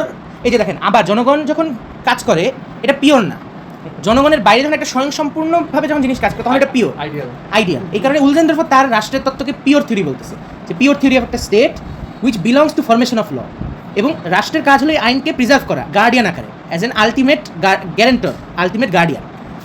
স্মিথ এসে ধরতেছে এখানে যে এই যে আলটিমেট গার্ডিয়ান কথাটা আপনি বললেন, আপনি দেখেছেন জনগণ নিজে নিজে কাজ করে, সেলফ গভর্ন, সভারেন্টি লাগে না, কিন্তু আপনি পিছের থেকে আবার বলছেন যে রাষ্ট্র আইন প্রণয়ন করে এবং রাষ্ট্র আইনের আলটিমেট গ্যারেন্টর, এটা যখন আপনি বলছেন তখন আপনি নিজের সার্বভৌমত্বের ভিতরে ঢুকে পড়ছেন। স্মিথ এটা দেখাচ্ছে যে আপনি সার্বভৌমত্বকে বাদ দিতে চাইছেন এক অর্থে, এটা বলে যে কমিউনিটি নিজেকে সেলফ গভর্ন করে। এখানে বলছে Wolzendorff was close to the theory of authoritarian state, মানে উলজেনডর্ফ নিজেও বুঝে নাই সে কখন অথরিটারিয়ান স্টেটের ভিতর ঢুকে পড়ছে, কারণ সে মনে করছে আইনের একমাত্র রক্ষক হলো রাষ্ট্র। এই কারণে এখানে স্মিথের পরবর্তী ধাপে সে যাবে যে সে দেখা যাচ্ছে ফর্ম এবং ডিসিশন এই দুটো কীভাবে আলাদা, এবং সে র্যাশনালিস্ট কিংবা ধরেন কেলসেনীয় যে ফর্ম, এটা সমালোচনা করতেছে। এবং সে পরবর্তী অংশে দেখা যাচ্ছে যে কীভাবে ফর্ম বলতে যা প্রচলিত আইন, সে তো আইনশাস্ত্রের সমালোচনা করতেছে, আইনবিদদের সমালোচনা করতেছে, সে দেখা যাচ্ছে যে আইনশাস্ত্র আসলে ফর্ম জিনিসটাকে এলোমেলো করে ফেলে। এলোমেলো করে ফেলে এবং সে ডিসিশনের ব্যাপারটাকে চিনতে পারে। কীভাবে? ম্যাক্স ওয়েবারের আইনের যে সমাজবিজ্ঞানের ধারণা, এখানে সে দেখাইতেছে ফর্মের অনেকগুলো রূপ আছে। ফর্মের একটা আইনি রূপ, ফর্ম বা রূপ, মানে রূপ কয় প্রকারের হতে পারে। রূপটা আইনি হতে পারে, রূপটা টেকনিক্যাল হতে পারে, কারিগরি, বা রূপটা অ্যাস্থেটিক হতে পারে, নান্দনিক রূপ, এবং একটা রূপের একটা বিশেষ বিশুদ্ধ ধারণা থাকতে পারে। এই বিভিন্ন জিনিস থাকতে পারে, স্মিথ দেখাইতেছে। এখানে প্রবলেমটা ঘটে কোথায়? এখানে অ্যারিস্টটলে বরাদ দিতেছে যে legal idea cannot realise itself. আইনের ধারণা কখনো নিজেকে নিজে বাস্তবায়ন করতে পারে না, তার একটা রূপ লাগে, একটা ফর্মের দরকার পড়ে। It needs a particular organisation and form before it can be translated into reality. অর্থাৎ বাস্তবে আমি এটাকে যখন আকার দিব, একে একটা রূপের ভিতরে আকার দিতে হয়। আইন আমার মাথায় থাকলে হয় না। তো এখানে একটা ট্রানজিশন দেখেন, আইডিয়া ফর্মের রূপ নেয় এবং ফর্মটা রিয়ালিটির রূপ নেয়। এই ট্রানজিশনটা ফর্ম নিয়ে যখন কেলসেন ব্যাখ্যা করে, সে ভুলে যায়। সে আইন ফর্মকে একটা বিশুদ্ধ ব্যাপার মনে করে, যে মাথার ভিতর একটা সিস্টেম আকারে কাজ করে, আইনের একটা সিস্টেম আকারে সে কাজ করতে থাকে। এখানে স্মিথের সমালোচনার জায়গাটা হলো ফর্ম কোনো অ্যাবস্ট্রাক্ট ঘটনা না, ফর্ম হলো একটা কনক্রিট অ্যাপ্লিকেশনের ব্যাপার। রূপটা আমার প্রয়োগ হয়, রূপ বিমূর্ত কিছু না। আইন কী রূপে আছে এটা যখন সে কেলসেন ভাবতে বসে, সে একটা একটা করে বিমূর্ততার ধাপের ভিতর ঢুকে পড়ে। সে আসলে বাস্তবে রূপ কীভাবে দেওয়া হয় এটা সে আর চিনতে পারে না, আইনের ভিতরে অংশ হিসেবে সে ভাবে না। হ্যাঁ, এই কারণে স্মিথ ব্যাখ্যা করতেছে যে টেকনিক্যাল ফর্ম আসলে লিগ্যাল ফর্ম না, মানে কারিগরি আইন কীভাবে রূপ নেয় এটা আসলে কারিগরি ব্যাপার না। আইন কীভাবে রূপ নেয় এটার একটা আইনি ব্যাখ্যা দিতে হবে। এটা পরের ধাপে যায়, সে পলিটিক্যাল থিওলজির ব্যাখ্যা দিতেছে যে আইন কীভাবে রূপ নেয় এইটার একটা আইনি ব্যাখ্যা দিতে হয়। আইন কীভাবে রূপ নেয় এটা যদি আমি একটা কারিগরি ব্যাখ্যা দিই, একটা ফর্ম, মানে একটা শুধুমাত্র একটা রূপ কেন্দ্রিক ফর্মাল ব্যাখ্যা আমি দিই, এতে আমি কেলসেন হয়ে যাব। আমি আর আইনের যে আইনি উৎস একে আর ঠিকমতো ব্যাখ্যা করতে পারবো না। পরের অংশে যাই। এখানে সে দেখাইতেছে যে কীভাবে এখনকার যুগে আইনের রূপ চেঞ্জ হয়েছে অনেকভাবে। সে দেখাইতেছে আগে যেটা সাবজেক্টিভ ছিল, ব্যক্তিকেন্দ্রিক, রাজার আদেশ, সেটা ছিল আইনের রূপ। এখন এটা আর আমি সাবজেক্টিভ আকারে কল্পনা করলে হয় না, আইনের রূপ এখন নৈর্ব্যক্তিক হয়ে গেছে।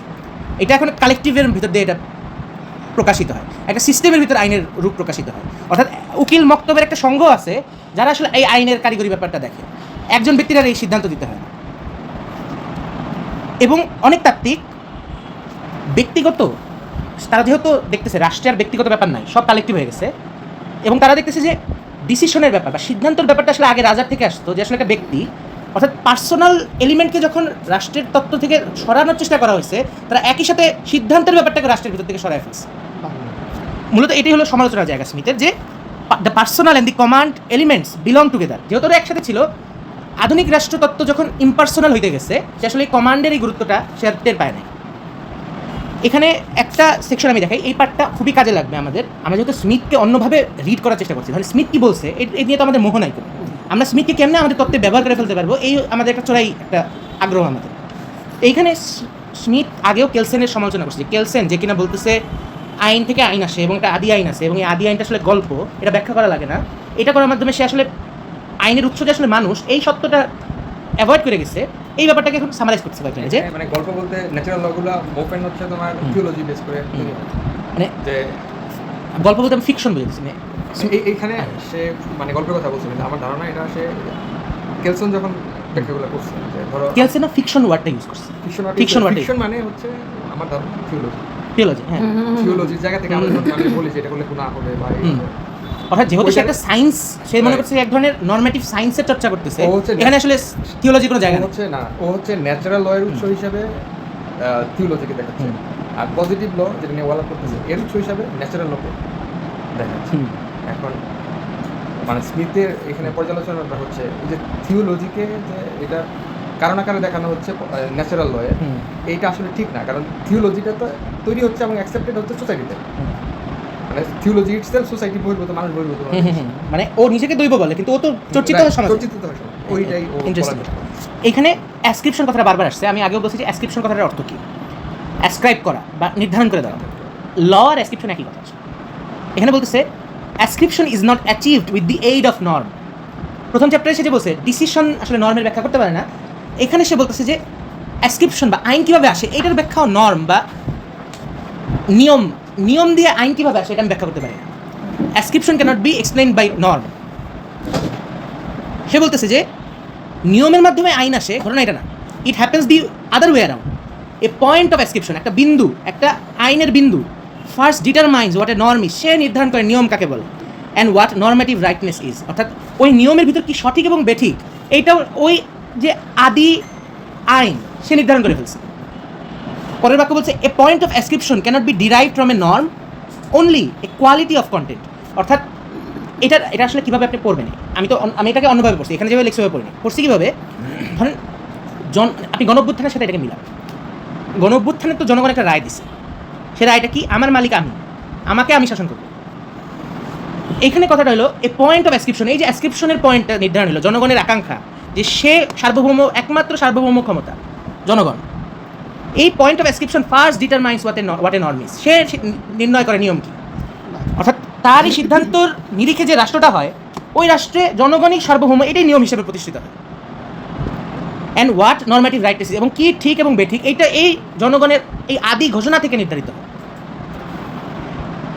তাকে আর পূর্বতন কোনো নিয়মের বরাত দিতে হয় না, বা ওই পূর্বতন নিয়মের ভেতর থেকে তার সারমর্ম টানতে হয় না, সে নিজেকে নিজে এই পয়েন্ট অফ অ্যাসক্রিপশনের একমাত্র রেফারেন্স পয়েন্ট সে নিজে, অর্থাৎ এটা বেসিক্যালি সে গাঠনিক ক্ষমতার সংজ্ঞা দিতেছে। আমি এখনই বলতে চাচ্ছিলাম। তাহলে আবারও মনে করে দেওয়া লাগে সার্বভৌম ক্ষমতার যে ব্যাখ্যা স্মিথ দিতেছে এটাকে দুইভাবে দেখা সম্ভব।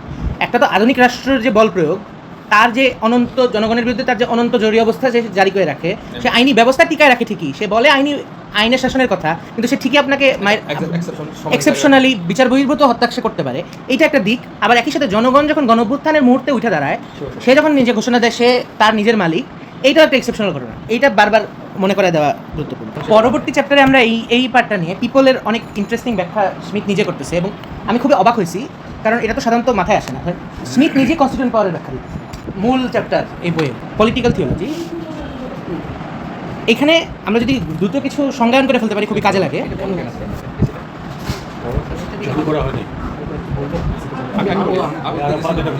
আমি বলে আসি।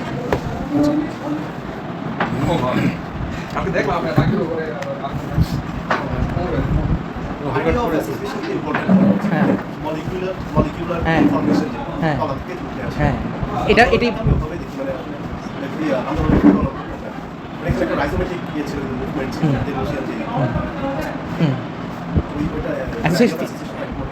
করতে হবে, আর সেটাই কোনটা অ্যাসোসিয়েশন যে থিওরি ওইটা কাজে লাগবে আমাদের সার্বভৌম গণসার্বভৌমত্ব ব্যাখ্যার ক্ষেত্রে। আচ্ছা এক্স্যাক্টলি কনস্টিটিউটেড ফ্রম বিলো, এটা যে বলতেছে এটাই তো আমাদের মূল জায়গা। এক্স্যাক্টলি। এবং উনি ডেলুজের রেফারেন্স দিল, রাইজম বা কোনো এই যে না গাছের মতো এক মোলার নাম। হ্যাঁ হ্যাঁ,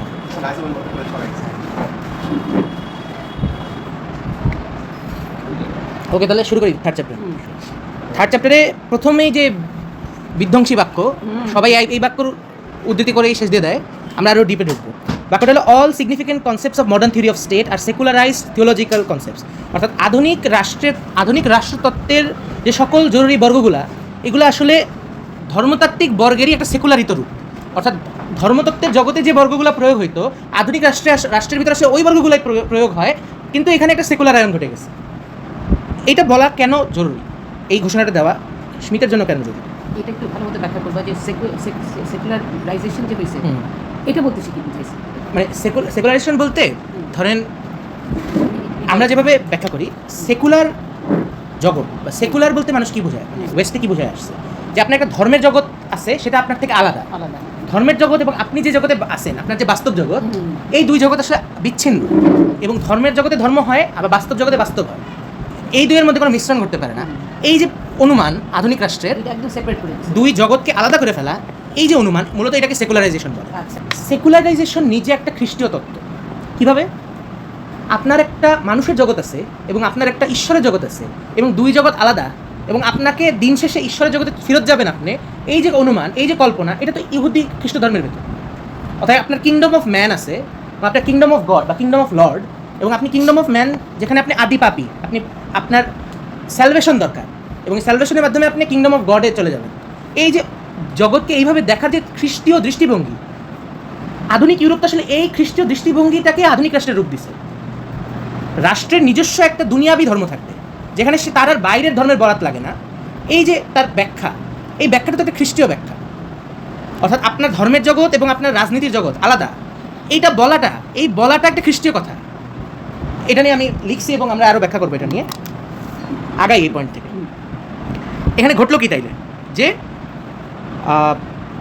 থিওলজি যে রাষ্ট্রতত্ত্বে ট্রান্সফার হয়েছে এইটাকে আমরা জিনিওলজিক্যালভাবে ব্যাখ্যা করি এমন না, এটা জিনিওলজি যে এটা হস্তান্তর হইল এতটুকু ব্যাখ্যা করার অর্থ পলিটিক্যাল থিওলজি না। স্মিথ এখানে দেখাবে যে এর ভিতরে একটা পদ্ধতিগত ক্যাটাগরিক্যাল এবং একটা সিস্টেমিক স্ট্রাকচার ডেভেলপ করা, মূলত এটা হলো পলিটিক্যাল থিওলজির কাজ। আমরা আরও ভিতরে ঢুকলে পাবো কী বলতেছে এখানে, যে idea of modern constitutional state, আধুনিক যে সাংবিধানিক রাষ্ট্র, সে আসলে এক্সেপশনকে খারিজ করে দিছে। সে ধরে নিচ্ছে এক্সেপশন বলে কিছু না। এই যে সে জগৎ থেকে এক্সেপশনকে খারিজ করে দিছে, এটা আসলে ঠিক ওই ঘটনা। জগৎ থেকে আল্লাহর মোজেজাকে আপনি যেভাবে নাকচ করে দিয়েছেন আধুনিক যুগে, আপনি রাষ্ট্রের ভিতরে ওই একই ঘটনা ঘটবে এটা অনুমান করছে। এই কারণে এখানে সে বলতেছে এক্সেপশন ইন জুরিসপ্রুডেন্স, অর্থাৎ আইনশাস্ত্রে ব্যতিক্রমের যে ভূমিকা, it is analogous to the miracle in theology, অর্থাৎ ধর্মতত্ত্বে মোজেজার যে ভূমিকা, আইনশাস্ত্রের ভিতর ব্যতিক্রমের একই ভূমিকা, এটা সে বলতেছে। এবং আধুনিক রাষ্ট্র যে এই এক্সেপশন এবং এই মিরাকেলকে যে বিতাড়িত করে দিছে, এর মাধ্যমে সে আসলে সার্বভৌমত্ব কী এটার সংজ্ঞান হারায় ফেলছে। স্মিথ পুরো ব্যাখ্যাটাই এটা, যে সার্বভৌমত্বের এযাবৎকাল পর্যন্ত তোমরা যে তত্ত্ব করে আসছো, তোমরা ডিসিশনের ব্যাপারটাই তো বোঝো না, এবং আধুনিক রাষ্ট্রের গোড়ায় যায় ডিসিশন কাজ করে, এটা ব্যাখ্যা করতে না পারার ফলেই তোমরা কেলসনের মতো ফর্মালিজমে ঢুকে পড়তেছো। বা এই পরের 2 চ্যাপ্টারে আরেকজন আমরা ভিলেন পাবো, তার নাম হলো এই কর্টেস, কি কি নাম দাদা, আর ডোনোসো কর্টেস। এবং ডোনোসো কর্টেসকে সে আসলে স্বৈরাচারী চিন্তক হিসেবে দেখে। এবং এখানে আমরা স্মিথকে আলাদা করে দেখতে শিখবো। মানে সাধারণত যেহেতু তার একটা নাৎসি সংশ্লিষ্টতা ছিল, সবাই অনুমান করে সে স্বৈরাচারী চিন্তক, তার আইডিয়ার ভেতরে এটা আছে। কিন্তু আমরা এই জিনিসটা আরও পাবো যে কীভাবে সে অ্যাওয়্যার ছিল যে কীভাবে ডিক্টেটরশিপ আসলে লেজিটিমেট না, এটা বৈধ না, এটা আমরা আরও দেখব। এখন সে সংজ্ঞা দিতেছে পলিটিক্যাল থিওলজি কী। ছোট কথায় হলো এ সোশিওলজি অফ জুরিস্টিক কনসেপ্টস, অর্থাৎ আইনি ধারণার যে সমাজবিজ্ঞান, এটাই হলো রাজনৈতিক ধর্মতত্ত্ব। এখানে সে একটু আগে যে বিভাজনটা তৈরি হয়েছে কেলসনের ব্যাখ্যার মধ্যে বা র্যাশনালিস্ট চিন্তার ভেতর, একদিকে সোশিওলজি, একদিকে জুরিসপ্রুডেন্স, এবং জুরিসপ্রুডেন্স যেসব ব্যাখ্যা করতে পারে না সব কিছু সে চাপায় দেয় সোশিওলজির উপর। এইখানে স্মিথ একটা নতুন ধরনের সোশিওলজির চর্চার কথা বলতেছে, এবং সে দেখাচ্ছে কীভাবে পলিটিক্যাল থিওলজির চর্চা আসলে এই একটা নতুন ধরনের সোশিওলজিক্যাল চিন্তার চর্চা। এবং এরপরে আমরা দেখবো যে 2 ধরনের সোশিওলজি সে ব্যাখ্যা দেয়। এক ধরনের সোশিওলজি হলো সোশিওলজি অফ ক্যারিয়ার্স বা বাহকের সমাজবিজ্ঞান, অর্থাৎ সমাজে ধারণাগুলো যে রূপে বাহিত হয়, আপনি শুধু এই রূপগুলোর ব্যাখ্যার ভিতরে আপনি সীমিত থেকে যান, এটা হলো সোশিওলজি অফ ক্যারিয়ার। আর একটা হলো সোশিওলজি অফ কনসেপ্ট, অর্থাৎ ধারণার উৎস কোথায়, এই গোড়ার ব্যাপারটা যখন আপনি প্রশ্ন করেন, আপনি পলিটিক্যাল থিওলজি করতেছেন। এখানে আগাই আমরা লিবনিজের বরাত দিতেছে। স্মিথ যেই চ্যাপ্টার শুরু করলো আধুনিক রাষ্ট্রের সব কিছুই ধর্মতত্ত্ব, এইটা বলার মাধ্যমে এটা তার প্রমাণ করা লাগবে। সে পরপর অনেকের উদ্ধৃতি দিতেছে। সে লিবনিজের মতো একজন পণ্ডিত বলতেছে যে আইনটা মানে আধুনিক যুগে ধর্মতত্ত্বটাই আসলে আইনের রূপ নিয়েছে। আগে যে আল্লাহর বিধান ছিল, এখনই সেটা সাংবিধানিক আইন। এটা লিবনিজ বলতেছে। সে লিবনিজ দিয়ে তার পক্ষ ভারী করতেছে সে। এবং সে দেখাইতেছে আধুনিক রাষ্ট্র কীভাবে কাজ করে। একজন জজ, ধরেন আপনি একটা ক্রাইম করলেন, পুলিশ আপনাকে ধরলো, আপনাকে জজের সামনে দিল, জজ আপনাকে জেলে পাঠাইলো। এই যে বিভিন্ন প্রতিষ্ঠান, অঙ্গ, রাষ্ট্র যে বিভিন্ন অঙ্গে অঙ্গে বিভক্ত কাজ করে, আপনাকে যে পুলিশটা ধরছে তার সাথে আপনার কোনো পার্সোনাল সম্পর্ক নেই। সে ব্যক্তি, কিন্তু তার সাথে আপনার সম্পর্ক ইমপার্সোনাল। মানে এখানে তার ব্যক্তিগত আক্রোশের কোনো ব্যাপার নেই আপনার সাথে। সে একটা আইনের ধারণা দ্বারা চালিত, সেই আইনের ধারণা দ্বারা সে আপনাকে গ্রেফতার করছে। যে জজ আপনাকে ফাঁসি দিল বা আপনার জেল দিল, তার সাথেও তো আপনার কোনো পার্সোনাল সম্পর্ক আছে এমন না, সে তো ইমপার্সোনাল। সে ব্যক্তি না হয় যদি হাওয়া থাকতো, হাওয়া আইনটা দিত, তাও এটা কার্যকর হতো। অর্থাৎ স্মিথ দেখাইতেছে আধুনিক রাষ্ট্র আসলে হাওয়ার উপর চলে। এই যে পুলিশ, সে আসলে হাওয়াই, ব্যক্তির দ্বারা সে কাজ করে ঠিকই, কিন্তু এই ব্যক্তির ভূমিকা আধুনিক রাষ্ট্র স্বীকার করে না। আধুনিক রাষ্ট্রের গোড়ায় যে অনুমান, সে আসলে এই ব্যক্তিকে সে স্বীকার করে না। মানে আধুনিক রাষ্ট্র ব্যক্তিতান্ত্রিক রাষ্ট্র, তার উদ্ভব হয়েছে সম্পত্তির রক্ষণাবেক্ষণের জন্য, কিন্তু সে তার ব্যবস্থাপনার ক্ষেত্রে সে ইমপার্সোনাল হয়ে গেছে। এটার সে একটা ব্যাখ্যা দিতেছে যে এক ধরনের ক্লোক অ্যান্ড ড্যাগার ড্রামা, এক ধরনের ছায়াযুদ্ধ চলতেছে। এখানে রাষ্ট্রকে আপনি ধরতে পারেন না। মানে পুলিশ কি রাষ্ট্র, জজ কি রাষ্ট্র, জেলখানায় যে পাহারা দেয় সে কি রাষ্ট্র, রাষ্ট্র তো কেউ না, হাওয়াই ব্যাপার। তো এখানে সে বলতেছে যে আদিতে যে স্বয়ম্ভু ঈশ্বরের যে রূপ ছিল, রাষ্ট্র তো একই রকম ব্যাপার। খারাপ কাজ করতে গেলে আপনার মনে হয় আল্লাহ আপনাকে ধরবে। এই যে সব জায়গায় আল্লাহ আছে কিন্তু আল্লাহ কোথাও নাই, এই যে ঘটনা, রাষ্ট্র সব জায়গায় আছে আপনার, কিন্তু রাষ্ট্র কি আপনি জানেন না, রাষ্ট্রকে আপনি ধরতে পারেন না। এই যে অমনিপোটেন্স, এটা তো ওই একই ঈশ্বরের সার্বভৌমত্ব হস্তান্তরিত হচ্ছে রাষ্ট্রের ভিতরে। এই কারণে স্মিথের কাছে এটা গুরুত্বপূর্ণ। স্মিথ বলতেছে শুধুমাত্র যে ধর্মের ধারণাগুলো রাষ্ট্রের রূপ নিছে এইরকম একটা জিনিওলজি দেখানো, একটা বংশলতিকা দেখানো, যে এর থেকে এই ধারণা থেকে এই ধারণা, এটা করা আমার উদ্দেশ্য না। বরং আরও গভীরে তাকাইলে আপনি এটা দেখবেন যে এই ধারণাটা আসলে উৎসটা ওইখানে। এবং সে বলছে এটা শুধুমাত্র লিঙ্গুইস্টিক্যালি ডিরাইভড না, মানে এটা এখানে আমি কোনো ভাষাতাত্ত্বিক কারসাজি করতেছি এরকম না, বরং সিস্টেম্যাটিক্যালি এটা ট্রান্সফার হয়েছে। পরের অংশে যাই। এখানে ধরেন আধুনিক যুগে ট্রেন্ড কি, নর্মাটিভ বিজ্ঞান বা নিয়মবাদী যে বিজ্ঞান, সে তো ধর্মের বরাত শুনে না, সে মেটাফিজিক্সকে ছোটো চোখে দেখে, সে ধর্মতত্ত্বকে ছোটো চোখে দেখে, এবং সে তর্কে সে আপনাকে ইনসাল্ট করে। তর্কের সময় আপনি যদি আল্লাহর বরাতটাই না নেন, সে আপনাকে ইনসাল্ট করবে তখন। অর্থাৎ বিজ্ঞানের বা এই পজিটিভিস্ট যে একটা অ্যাপ্রোচ, আপনার আপনি যখন ধর্মতত্ত্বর ব্যাখ্যা করতে যান তখন সে যে আপনাকে ডিসমিস করে দিল এইভাবে, এই যে একটা অ্যাপ্রোচ নর্মাটিভ বিজ্ঞানের, এটা আসলে ঠিক না। স্মিথ এটা বলতেছে। স্মিথ বলতেছে ধর্মতত্ত্বের গভীরে ঢুকতে হবে আরও, ধর্মতত্ত্ব বলে ফালাই দেওয়ার যে আধুনিক প্রবণতা, এটা ভুল।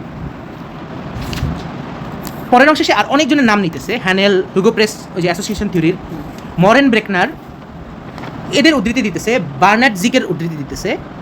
এখানে আসলে সে দেখাইতেছে কীভাবে তার সময়ের যারা র্যাশনালিস্ট থিঙ্কার, তারা থিওলজিকে একটু খারাপভাবে দেখে। তারা মনে করতো যে আদি যুগের ধর্মের কাজ ছিল, এখন ধর্মের কাজ নাই, সমাজ বিজ্ঞান দিয়ে চলে এখন। এই যে এক একজন এক এক কথা বলতেছে। তারা বলতেছে যে এই যে অ্যাসোসিয়েশন থিওরির একজন বড় ক্রিটিক হলো বার্নার্ড জিক। সে বলতেছে এটা একটা ধর্মতত্ত্ব, এই যে জনগণ নিজ থেকে গড়ে ওঠে, এই অর্গানিক স্ট্রাকচার, এটা একটা ঐশ্বরিক কল্পনা, এটা একটা বিশ্বাস, এটা বাস্তবে রূপ দেখা যায় না, মানুষ হানাহানি করে। এই যে বার্নার্ড জিকের এই, তাহলে স্মিথ কি দেখাইছে, পাল্টাপাল্টি সে অনেকের তত্ত্ব এখানে দেখাইছে, এটা অত ইম্পর্টেন্ট না। মানে আমরা মূল স্ট্রাকচারটা এখান থেকে ফলো করি। স্মিথ পরে কেলসেনের কিছু করতেছে, ভালো দিক দেখাইতেছে। কেলসেনও বুঝছে যে থিওলজি এবং জুরিসপ্রুডেন্সের মধ্যে একটা সম্পর্ক আছে। সে তার লেখার ভিতরে অনেক উদাহরণ দিত ধর্মতত্ত্ব থেকে টাইনা, কিন্তু তারপরেও সে যে একটা স্বয়ম্ভূ স্বয়ংক্রিয় আইনের এক একটা ব্যবস্থা কল্পনা করছে, এইটা নিজেই তো একটা মেটাফিজিক্স। সে নিজেও ওই মেটাফিজিক্সের চর্চাই করছে। এখানে বলছে at the foundation of his মানে Kelsen, at the foundation of Kelsen's identification of state and legal order. Identification বলতে এক করে দেখানো, রাষ্ট্র এবং আইনি ব্যবস্থাকে যে কেলসেন এক করে দেখাইতেছে, এর গোড়ায় আসলে এই একটা পরাবিদ্যার অনুমান আছে, একটা মেটাফিজিক্যাল অ্যাজাম্পশন আছে। এবং কোন ধরনের অ্যাজাম্পশন আছে, যে প্রাকৃতিক বিজ্ঞানের ভিতরে আসলে এক্সেপশনের কোনো গুরুত্ব নাই, এখানে কোনো থিওলজির গুরুত্ব নেই। অর্থাৎ থিওলজির গুরুত্ব নাই এটা যে বলে, সে নিজেও থিওলজিক্যাল চর্চা করতেছে, সে নিজেও মেটাফিজিক্সের চর্চা করতেছে। অর্থাৎ মেটাফিজিক্সকে তার থেকে বাদ দেওয়ার মাধ্যমে সে যে মেটাফিজিক্সের উঠে আসছে, কেলসেন আসলে এটা করতে পারে নাই, সে নিজেও মেটাফিজিক্সের মধ্যে লিপ্ত। এই কারণে আমাদের জন্য এটা বোঝা গুরুত্বপূর্ণ যে আধুনিক রাষ্ট্র যদি এটা বলে আমি ধর্মতাত্ত্বিক না, আমি ধর্মের জগৎ থেকে নিজেকে বিচ্যুত করে ফেলছি, এই ঘোষণা যদি সে দিয়ে থাকে, সে যে আসলে একটা ধর্মতাত্ত্বিক রাষ্ট্র, এই সত্য থেকে সেটা সরে আসে না কখনো। অর্থাৎ একজন শুধু বলে দেখেই সে যে এটা না, এমন তো না।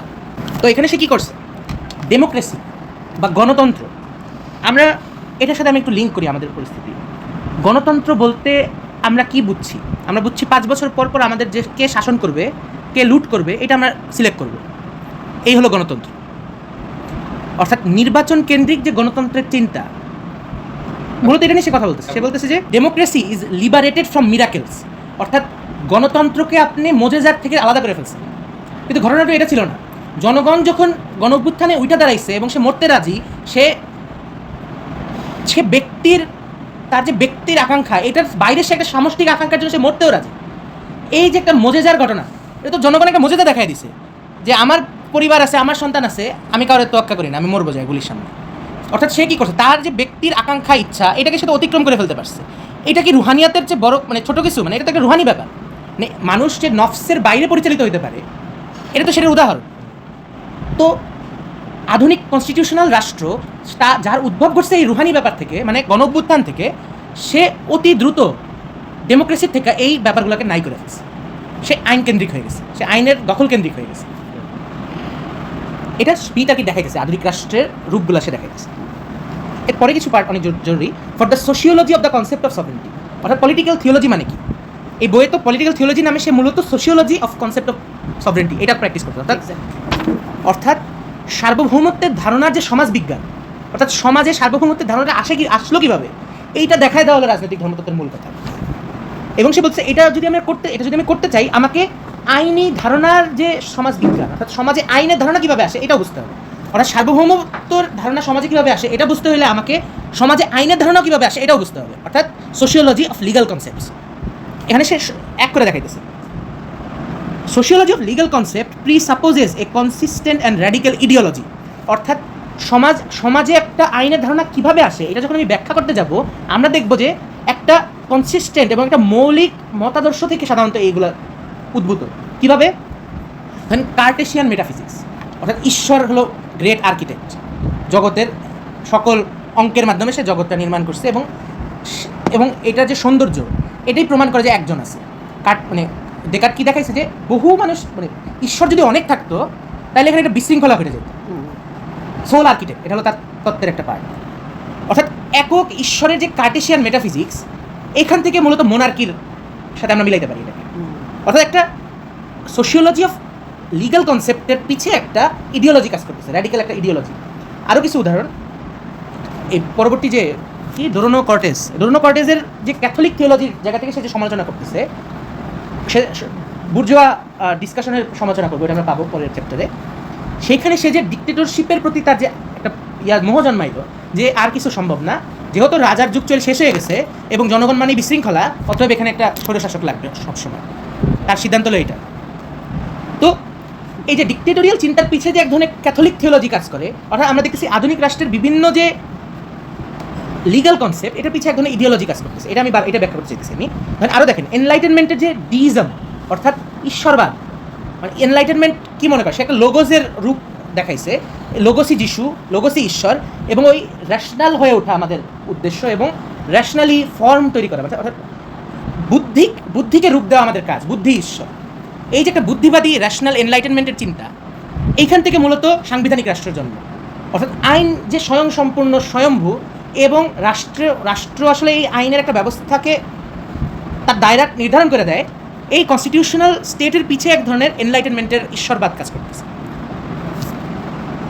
আমি এতগুলো এক্সাম্পল কেন দিই, ওই একটা বাক্য ব্যাখ্যা করতে, যে লিগাল কনসেপ্ট বুঝতে হলে আমাদের এই যে বিভিন্ন ইডিওলজি, এদের পর্যালোচনা করতে হবে, এরা সমাজে কী রূপে আছে এটা ব্যাখ্যা করতে হবে। পরের পেজে আমরা আরও এটার ডিপ পাবো।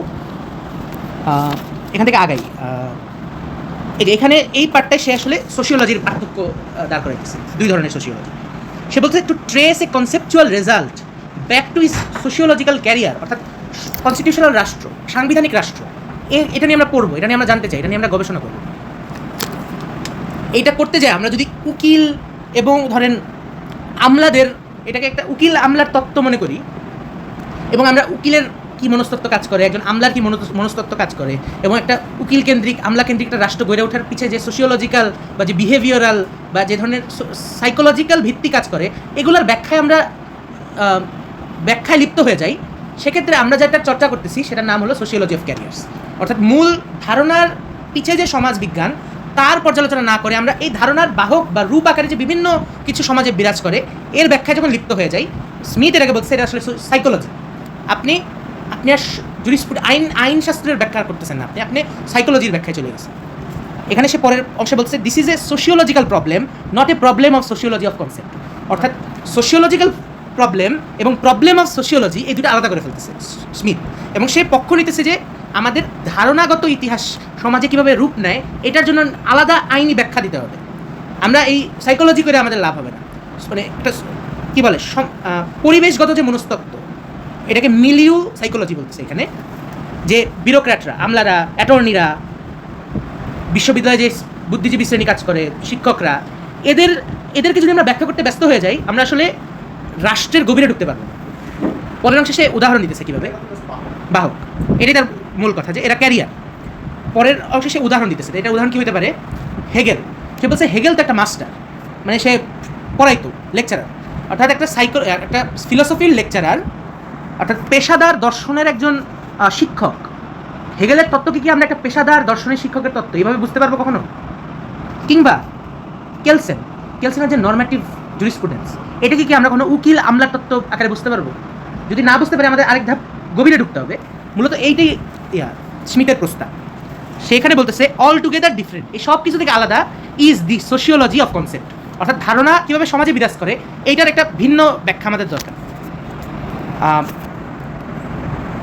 তাহলে সোশিওলজি অফ কনসেপ্ট কী করে, সমাজে ধারণা কীভাবে থাকে এটা ব্যাখ্যা কীভাবে করব, বলছে it aims to discover basic radically systematic structure, কোন পদ্ধতিগত কাঠামো সমাজের গভীরে কাজ করে, and to compare this conceptual structure, এই ধারণাগত কাঠামোটাকে আমাদের কম্পেয়ার করতে হবে with conceptually represented social structure of certain epoch, একটা নির্দিষ্ট যুগের যে চিন্তা এর ভিতরে সমাজ কীভাবে কাজ করতেছে এর সামঞ্জস্য নির্ধারণ করার মাধ্যমে আমরা একটা ধারণার ইতিহাসে ঢুকতে পারি। এখানে এপক কথাটা গুরুত্বপূর্ণ, আর একটা কাল পর্বের যে চিন্তা, এটা পরের পেজে আরও পাবো। এখানে সে দেখাইতেছে যে রাজতন্ত্রটা আসলে কার্টেসীয় মেটাফিজিক্স, এই কথাটা বলাটাই আসলে সোশিওলজি অফ কনসেপ্ট না, এখানে আমাদের আরও গভীর স্ট্রাকচারাল সিমিলারিটি দেখাইতে হবে। সে বলতেছে যে আমি একটু লিখে নিয়ে আসছি, এটা রাজতন্ত্রের মধ্যে কার্টেসীয় ঈশ্বরের ধারণার ছাপ আছে, এটা বলাটাই সার্বভৌমত্বের ধারণার সমাজ বিজ্ঞান বা রাজনৈতিক ধর্মতত্ত্ব না। কি রাজনৈতিক ধর্মতত্ত্ব?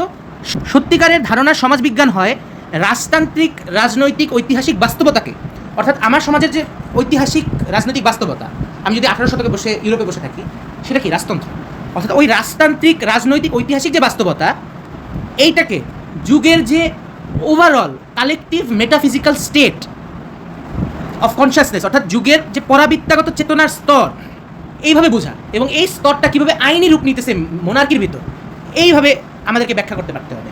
অর্থাৎ রাজতন্ত্রের ভিতর কার্টেসীয় মেটাফিজিক্স ছিল এইটা না বইলা, বরং ওই সমাজের যে চেতনার স্তরের ভিতর কী উপাদান থাকলে রাজতন্ত্র প্রতিষ্ঠিত হতে পারত, এবং সমাজে ঈশ্বর সম্বন্ধে কী ধারণা থাকলে রাজতন্ত্র স্বাভাবিক হতে পারত, এই ব্যাখ্যাটা করতে পারলো রাজনৈতিক ধর্মতত্ত্ব। হ্যাঁ, যুগ চেতনা, একদম একদম। তো সার্বভৌমত্ব যেহেতু তার অনুসন্ধান কী নিয়ে, সার্বভৌমত্ব নিয়ে, সার্বভৌমত্বের সংজ্ঞা তাহলে এখন কী দাঁড়ায়? সার্বভৌমত্ব হলো যুগের যে পরাবিদ্যাগত জগৎ দৃষ্টি তার রাজনৈতিক অভিব্যক্তি, অর্থাৎ আপনার যুগের যে মেটাফিজিক্যাল ওয়ার্ল্ড ভিউ, এইটা রাজনৈতিকভাবে যেভাবে রূপ নেয়, ওইটাই তো সার্বভৌমত্ব। এবং সে এটাই পরের পেজগুলো ব্যাখ্যা করবে যে একটা সময় যেটা মোনার্কিক্যাল সভরেন্টি ছিল, এটা কীভাবে কালেকটিভ সভরেন্টিতে রূপ নিল, এবং সে গাঠনিক ক্ষমতার ব্যাখ্যা দেবে। সে বলবে যে রাজতন্ত্র তো ওই রাজতান্ত্রিক সমাজে হতে পারতো, এখনকার আধুনিক যুগে এটা রূপান্তরিত হয়ে গেছে, এটা একটা কালেকটিভ চর্চার ভিতর চলে আসছে। আমি দ্রুত আগাই, আমরা শেষ করতে হবে। The presupposition of sociology of juristic concept is thus a radical conceptualisation, একটা মৌলিক তত্ত্বায়ন, a consistent thinking that is pushed into metaphysics and theology, অর্থাৎ নর্মেটিভ সায়েন্স যখন অনুমান করে আমার আসলে ধর্মের বরাদ দেওয়া চলবে না, আমার ধর্মতত্ত্বের বরাদ দেওয়া চলবে না, এটা যে দেয় সে আসলে হীন, সে যুক্তিতে পারতেছে না, এইটা না, বরং আমাদের ধর্মতত্ত্বের গভীরে ঢুকতে হবে, আমাদের পরাবিদ্যার আরও গভীরে ঢুকতে হবে, এই আইনি ধারণা কীভাবে সমাজে আসে এটা ব্যাখ্যা করার জন্য।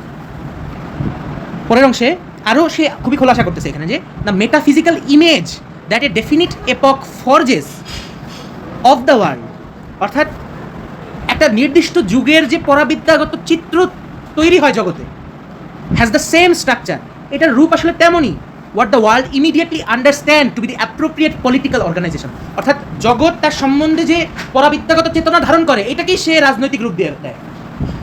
এই কারণে যখন জনগণের ভেতর এই পরাবিদ্যাগত চেতনার রূপান্তর ঘটে গেছে যে রাজতন্ত্র দিয়ে আমার আর চলতেছে না, আমার রাজতন্ত্র ভেঙে আমার গণতান্ত্রিক রাষ্ট্র প্রতিষ্ঠা করতে হবে, এইটা যখন যুগের মেটাফিজিক্যাল চেতনার স্তরের ভিতর চলে আসছে, এটাই রাজনৈতিক রূপ পেয়ে গেছে।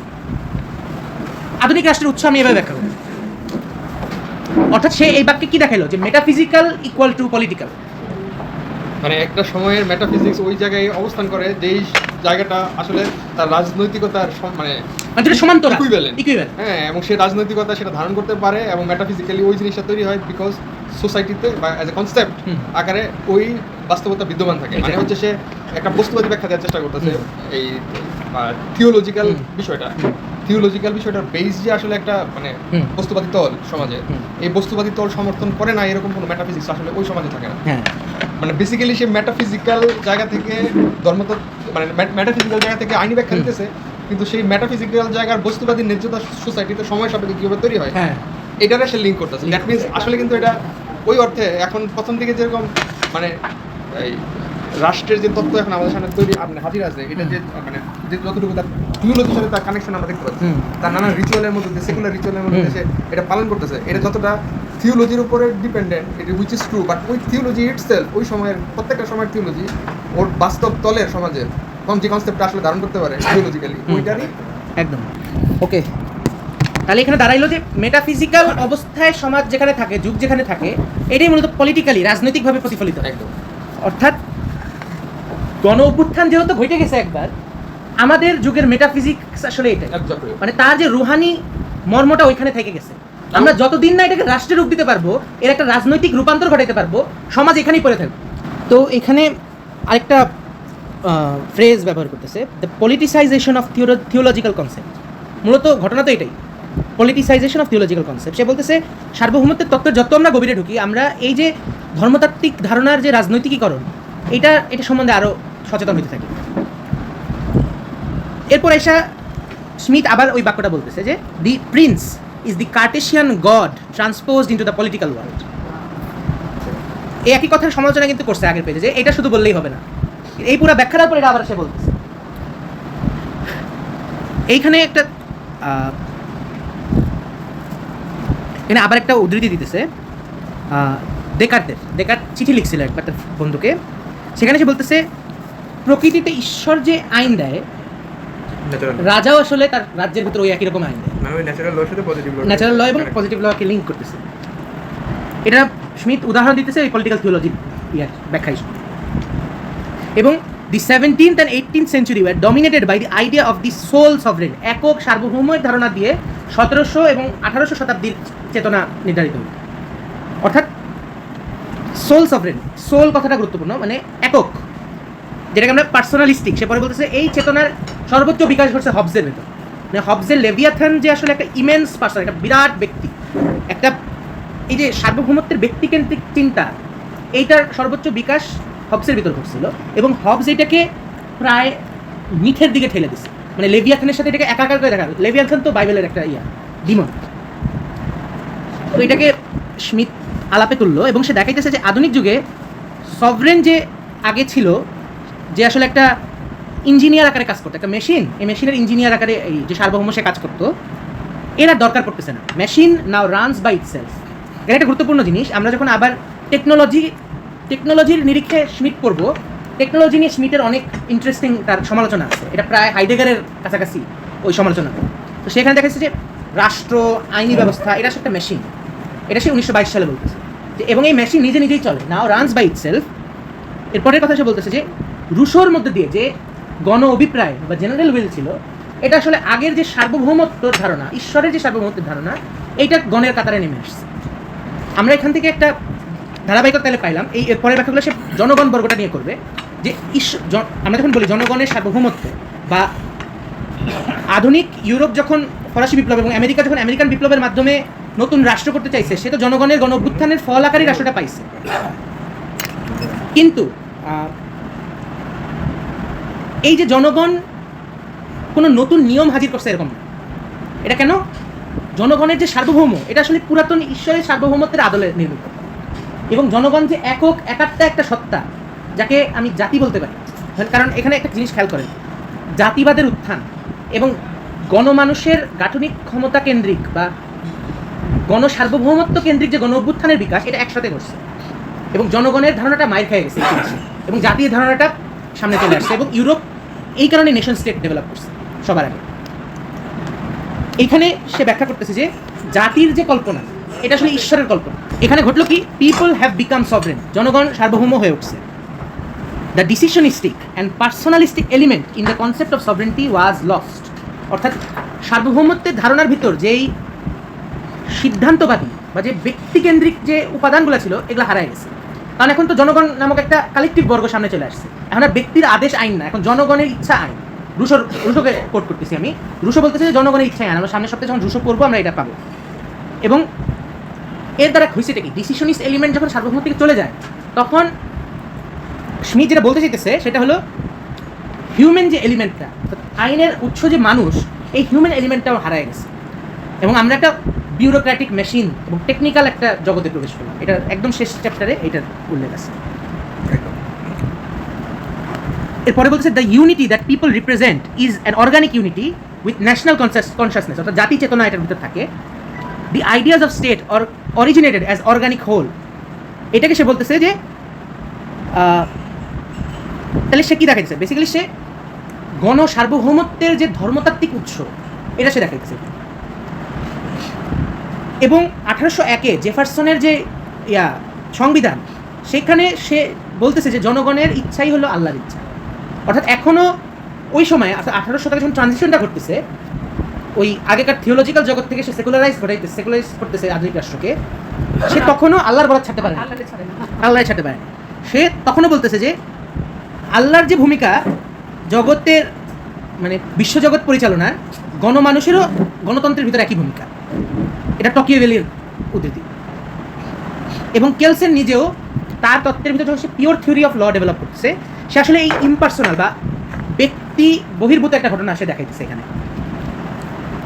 আর এরপরে ধাপে বলতেছে যে 1700 এবং 1800 শতাব্দীতে ট্রান্সেন্ডেন্স এইটার একটা আলাদা গুরুত্ব ছিল, অর্থাৎ ঈশ্বর বাইরে, ঈশ্বর আমার বাইরে। এই জিনিসটা মাইর খাইছে, মানে ট্রান্সেন্ডেন্টের ধারণা এটা মাইর খাই গেছে ইমানেন্সের কাছে। অর্থাৎ আমার পরলৌকিক কোনো ঈশ্বরের ধারণার দরকার নেই, আমার ঈশ্বর ইহলৌকিক। এই ঈশ্বরের নাম রাষ্ট্র, এই ঈশ্বরের নাম পুঁজি। এবং everything in the 19th century was increasingly governed by the concept of immanence, অর্থাৎ এই ইহজাগতিক কর্মকাণ্ডের ব্যাখ্যা হিসেবে চলে আসছে। এবং এই মানে পরলোকে সার্বভৌমত্বের বাহক আল্লাহ, ইহলোকে সার্বভৌমত্বের বাহক জনগণ। অর্থাৎ সার্বভৌমত্বের এই লজিক থেকে আমরা বেরোতে পারি। ঈশ্বরের সার্বভৌমত্বটাই আধুনিক যুগে ইমানেন্সের লজিকে জনগণের সার্বভৌমত্বের রূপ নিয়েছে।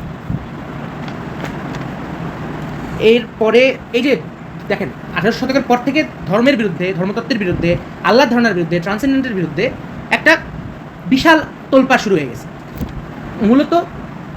এবং যেহেতু আধুনিক খ্রিস্টীয় রাষ্ট্র, মানে আধুনিক রাষ্ট্র এবং চার্চ আসলে তো একসাথে ছিল, এবং তারা একে অপরের ক্ষমতার একে অপরের বৈধতা দিত তারা।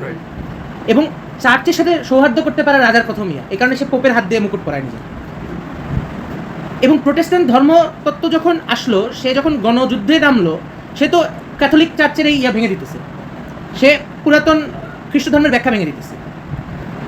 এবং এর মাধ্যমে মূলত অ্যাথিজম বা নাস্তিকতা এই বর্গটার উত্থান ঘটছে ইউরোপের ওই কনটেক্সটে। এবং ব্যাটেল এগেইনস্ট গড, আল্লাহ সম্বন্ধে তখন তারা লেখালেখি শুরু করলো, কারণ তাদের কাছে আল্লাহ, চার্চ, রাষ্ট্র এগুলো একাকার। রাষ্ট্র ভাঙতে হলে আর চার্চের বিরুদ্ধে খারাপ কথা বলতে হয়, কারণ চার্চ যখন আর পিটায় বলে আল্লাহ বলছে, আর এই ব্যাখ্যা তার কাছে। আর এখন হচ্ছে এই কারণে আধুনিক ইউরোপে যে খ্রিস্ট ধর্মের বিপরীতে নাস্তিকতার যে রূপ দাঁড়াইছে, এটা একমাত্র একটা ইউরোপীয় অভিজ্ঞতার ভেতর। ধরেন ইসলামের এই নাস্তিকতার দরকার পড়ে না, কারণ কখনোই আরেকটা ব্যাপার, এটা আমরা অন্যদিন আলাপ করবো এটা নিয়ে। নাস্তিকতা ইসলামের কাছে সমস্যাজনক, খ্রিস্ট ধর্মের কাছে অনেক সমস্যাজনক। কারণ খ্রিস্ট ধর্মের কাছে যে নাস্তিক, সে হলো রাজনৈতিক শত্রু, একদম। এই কারণে সে নাস্তিকদের কতল করে। ঈশ্বরের অস্বীকার করা, অর্থাৎ নাস্তিকদের কতল করা এই টেন্ডেন্সি, এটা একটা খ্রিস্টীয় টেন্ডেন্সি। রাইট, এটা দারুণ একটা কথা বলছি। মানে খুব গুরুত্ব। মানে আমি ঈশ্বরের অস্বীকার করি, মানে তো ঈশ্বরের প্রতিনিধিকে অস্বীকার করি। হ্যাঁ, আর ঈশ্বর যদি পরজাগতিক একটা ব্যাপার হয়, দুনিয়াতে তার রিপ্রেজেন্টেটিভ হিসেবে ঈশ্বর রাজা উপস্থিত আছে, এবং রাজার সমস্ত রাজকীয় কর্মকাণ্ডের বৈধতা হচ্ছে সেই ঈশ্বরের প্রতিনিধি। আমি ঈশ্বরকে অস্বীকার করতেছি, মানে খোদাকে অস্বীকার করতেছি। একটা মজার জিনিস মনে হলো, তুমি আলাপ করতেছিল, আগে শপথ নিত পোপের কাছ থেকে, এখন চুপের কাছ থেকে নেই। বিষয়টা বুঝলো, পোপ হচ্ছে আল্লাহর দোহাই দেয়, আর কুকুরদের সংবিধানের দোহাই। আর এখন পর্যন্ত যারা সংবিধানের দোহাই দেয় বাংলাদেশে, যে শান্তিবাদী যে মানে চিন্তার যে চক্রটা, এটা মূলত পোপবাদী লোক। এরপর ইনসোফার as it remains the concept of god, এখানে একটা খুবই প্রাসঙ্গিক একটা সারমর্ম টানতেছে যে ইমানেন্ট ফিলসফি, অর্থাৎ ইহজাগতিক দর্শন করছেটা কি আসলে? সে করছে ড্রজ গড ইনটু দ্য ওয়ার্ল্ড। সে যে ঈশ্বরকে ভুলে গেছে, সে যে নাস্তিক হয়ে গেছে, ঘটনা এটা না, সে আল্লাহরে টাইনা আনছে তার পৃথিবীতে। অর্থাৎ ইহজাগতিকতার যে সে দোহাই দেয়, সে যে আসলে আল্লাহরে ছেড়ে ইহজাগতিক হয়ে উঠছে, ঘটনা এটা না, সে নিজের আল্লাহ বানায় নিয়েছে। জগতের ভিতরে সে রাষ্ট্র নামে নিজের একটা আল্লাহ বানায় নিয়েছে, পুঁজি নামে নিজের একটা আল্লাহ বানায় নিয়েছে। এরপরে আমরা দ্রুত আগাই। এইখানে খুবই interesting, the development of 19th century theory of state, অর্থাৎ 19 শতকের রাষ্ট্রতত্ত্ব যেভাবে ডেভেলপ করছে, এটা দুইটা উপাদান সে দেখতেছে। একটা হলো পুরাতন যত পরকালবাদী বা যে ধর্মতাত্ত্বিক ব্যাখ্যা, এটা নাই হয়ে যেতেছে, এটা বিলীন হয়ে যেতেছে। এটা একটা টেন্ডেন্সি আধুনিক রাষ্ট্রে যখন পৃথিবীতে আসলো, এই টেন্ডেন্সিগুলো দেখা দিল যে পুরাতন ধর্মতান্ত্রিক জিনিস বাতিল হয়ে যেতেছে। আরেকটা ঘটনা ঘটেছে, নতুন বৈধতার শর্ত তৈরি হইতেছে। অর্থাৎ আগেকার একমাত্র বৈধতার শর্ত ছিল আল্লাহ। এই কারণে রাজা যখন আপনার কাছ থেকে কর আদায় করতো, আপনারে হত্যা করতো, আল্লাহ তাআলা। তখন সে দোহাই দিত আল্লাহ। এই যে তার দোহাই, তার ন্যায্যতার যে বরাত, এই বরাতটা তো আধুনিক রাষ্ট্রের মাধ্যমে বিলীন হয়ে গেছে। আধুনিক রাষ্ট্রে তো কেউ বলতে পারে না যে আল্লাহ কইছে আমি তাই মারবো।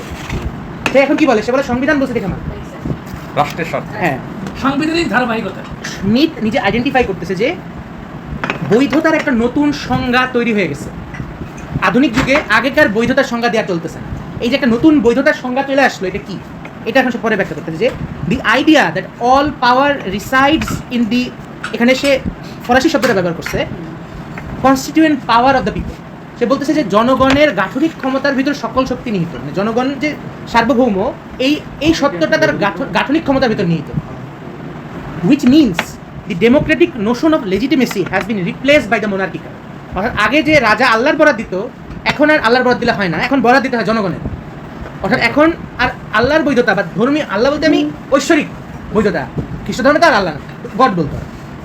ঐশ্বরিক বৈধতার বদলে এখন একটা গণতান্ত্রিক বৈধতার শর্ত তৈরি হয়েছে আধুনিক যুগে। এটা হলো গাঠনিক ক্ষমতা। এটা স্মিথ আইডেন্টিফাই করতেছে নিজে। ডোনোসো কর্টেজের আলাপটা পরে চ্যাপ্টার উঠবে, একটু সে ধরা দিতেছে এখানে। ডোনোসো কর্টেজের উদাহরণ টানতেছে স্মিথ যে রাজতন্ত্রের যুগ শেষ হয়ে গেছে। কর্টেজ এটা বুঝতে পারে, বুঝতে পারে। পারে আচ্ছা, পারে এবং বলে যে তার মানে আগেকার আর বৈধতা কাজ করতেছে না। ওকে। তাহলে লাগবে কি? সে বলছে for him there was the only one solution, dictatorship. অর্থাৎ যেহেতু রাজতন্ত্র আর এই যুগে কাজ করে না, এই যুগে রাষ্ট্র পরিচালনার একমাত্র নীতি হতে পারে স্বৈরশাসন। এটা হলো কর্টেজের আলাপ, আচ্ছা। এবং স্মিথ এটা ধরাই দিতেছে। সূত্রধর। এবং আমরা চলে গেলাম লাস্ট চ্যাপ্টারে। এটা শেষ? এই চ্যাপ্টার শেষ। বাহ। লাস্ট চ্যাপ্টারটা খুবই ইন্টারেস্টিং। এইটাতে মূলত আমরা শেষের পাতাটা সবচেয়ে গুরুত্বপূর্ণ। চতুর্থ চ্যাপ্টার আমরা প্রথম চ্যাপ্টার আমরা সার্বভৌমত্বের একটা সংজ্ঞা পাইলাম। সার্বভৌমত্বের প্রথাগত সংজ্ঞা দেওয়া চলতেছে না। স্মিথ দেখতেছে ডিসিশন নামক ঘটনাটা ব্যাখ্যা করতে পারতেছে না আধুনিক রাষ্ট্র এবং আধুনিক সার্বভৌমত্ব। এই কারণে সে একটা নতুন সংজ্ঞায়ন দাঁড় করালো। দ্বিতীয় চ্যাপ্টারে সে দেখাইলো প্রবলেম অফ সভরেন্টি, অর্থাৎ সার্বভৌমত্বের ধারণার ভিতর ফর্ম বা রূপ এবং সিদ্ধান্ত, এই দুইয়ের ভিতর একটা সংঘর্ষ আছে যেটা সে নিজে ব্যাখ্যা করতে পারে না। তৃতীয় অংশে সে এসে বললো যে পলিটিক্যাল থিওলজির গুরুত্বটা কী, অর্থাৎ সমাজে ধারণাটা কীভাবে থাকে, সমাজে আইডিয়া কীভাবে থাকে, এবং এটার যে একটা মেটাফিজিক্স দ্বারা সেটা যে চালিত, এই সত্যটা সে দেখাইল। চতুর্থ চ্যাপ্টার নাম হলো on the counter revolutionary philosophy of state, অর্থাৎ রাষ্ট্রের প্রতিবিপ্লবী তত্ত্ব, প্রতিবিপ্লবী দর্শন। এখানে সে কয়েকজন নাম নিছে, মেস্ট্রো, বোনাল্ড এবং ডোনোসো কর্টেস। সে শুরু করতেছে এভাবে যে জার্মান রোমান্টিক্স, জার্মান দেশে যারা রোমান্টিক চিন্তা করতো, ভাবালুতা, রোমান্টিক মানে ওই ভাবালুতা, প্রেম না। German romantics poses an odd ট্রেট। ওরা কী ধরনের একটা অদ্ভুত একটা ওদের ছিল, চরিত্র ছিল কি, ওরা এভার লাস্টিং কনভারসেশন, মানে অনন্ত বাতচিত করতো। ওরা খালি কথাই বলতো, ওরা তর্ক করতো, চিন্তা করতো। এবং মার্কস অনেক সুন্দর এটা সমালোচনা করছে জার্মান ইডিওলজি, যে একজন ডুবে মরতেছে, পানিতে পড়ে গেছে, এখন কি আমি ভাবা শুরু করব যে আসলে ও যে পানিতে ডুবতেছে এটা আসলে গ্র্যাভিটির সমস্যা, মাধ্যাকর্ষণ বল যদি পৃথিবীতে না থাকতো তাহলে আর ডুবতো না, এটা নিয়ে আমি তর্কে লিপ্ত হবো, নাকি আমি বাঁচাইতে যাবো, আগে আমি পানিতে ঝাঁপ দিব। তো জার্মান ভাবাদর্শ মনে করে যে আমাদের আসলে যে কোনো সমস্যাকে ভাবতে হয় এবং কল্পনার ভিতর, এই ভাবালুতার ভিতর একটা বিমূর্ত ঘটনা আকারে এটাকে চিন্তা করতে হয়। তো এটাকে আর কি অন্যভাবে বলছে, German romantics poses in all or trade everlasting conversation.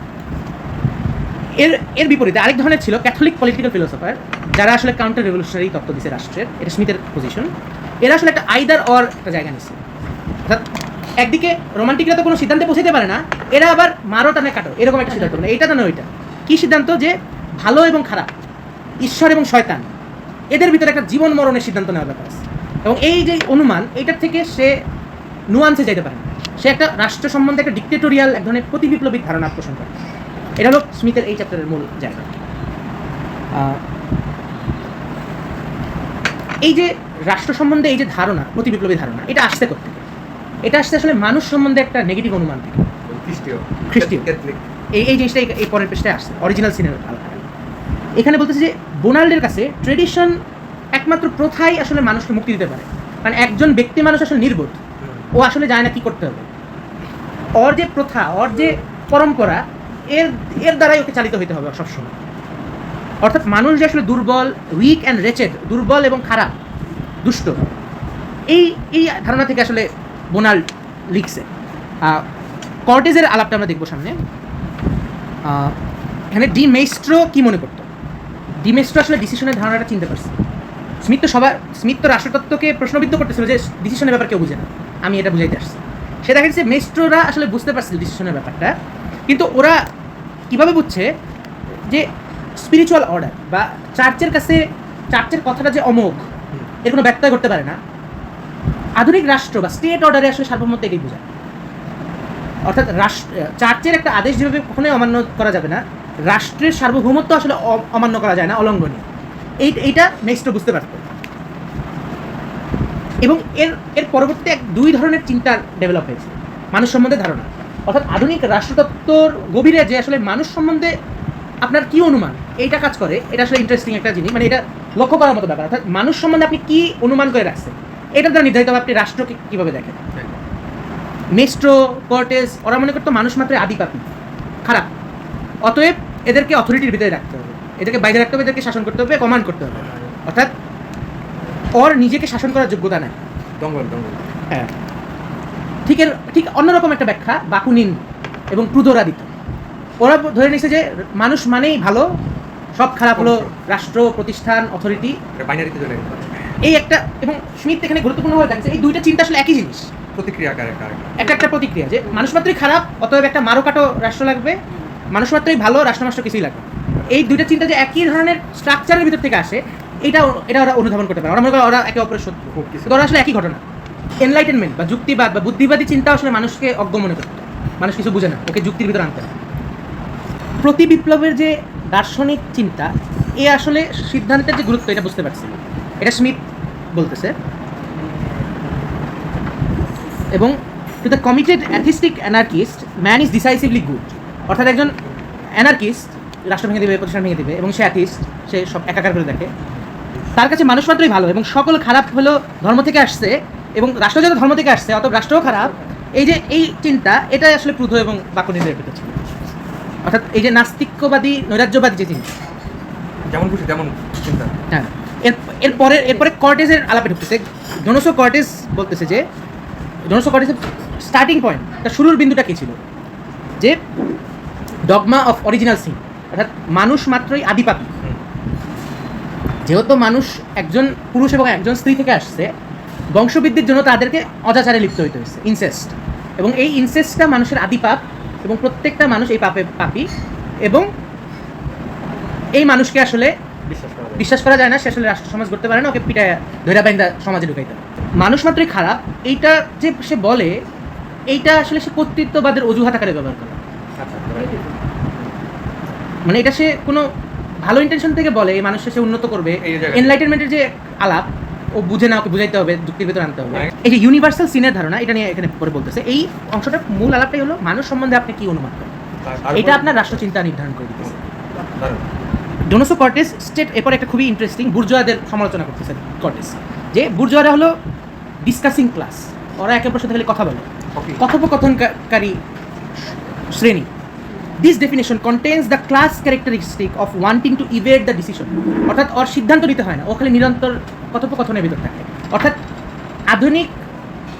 আধুনিক বুর্জোয়া রাষ্ট্রে যে বুর্জোয়া শ্রেণী, এর যে জগৎ দেখার দৃষ্টিভঙ্গি, এটা সে যেহেতু একটা ইউরোপীয় কনটেক্সটের ভিতর থেকে আসছে, এটা জার্মান রোমান্টিকদের থেকে খুব আলাদা এমন না। জার্মান রোমান্টিকরা যেখানে এভারলাস্টিং কনভারসেশন করতো, আধুনিক যুগের বুর্জোয়ারাও একই কাজ করে, তারা একটা সংসদ খুলে নিছে এই অনন্ত কথোপকথনের জন্য। এবং বেঞ্জামিনের যে ওয়ার্ক অফ আর্ট, ওইটার যে শেষ অনুচ্ছেদ, ওইখানে একটা ইন্টারেস্টিং আলাপ দিতেছে যে বুর্জোয়ারা সবসময় আপনার কথা বলার অধিকার, সংবাদপত্রের অধিকার, এগুলো নিয়ে এত ওদের মাথা ব্যথা। ওরা আসলে আপনার সম্পত্তির অধিকারের জন্য আপনি কথা না বলেন, এটা বলার জন্য, এটা যেন সে লুকায় রাখতে পারে, সে আপনাকে সবসময় কথা বলা, ঝগড়াঝাটি, মতাদর্শ, শাপলানা শাহবাগ, মুক্তিযুদ্ধের পক্ষ না বিপক্ষ, এটা নিয়ে আপনার ইয়া করে রাখে। কিন্তু দেশের 90 সম্পত্তি যে 10 ভাগের কাছে, 1 ভাগের কাছে, এটা হলো bourgeois tendency.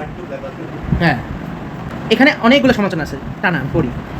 Although the liberal bourgeois wanted God cannot become active.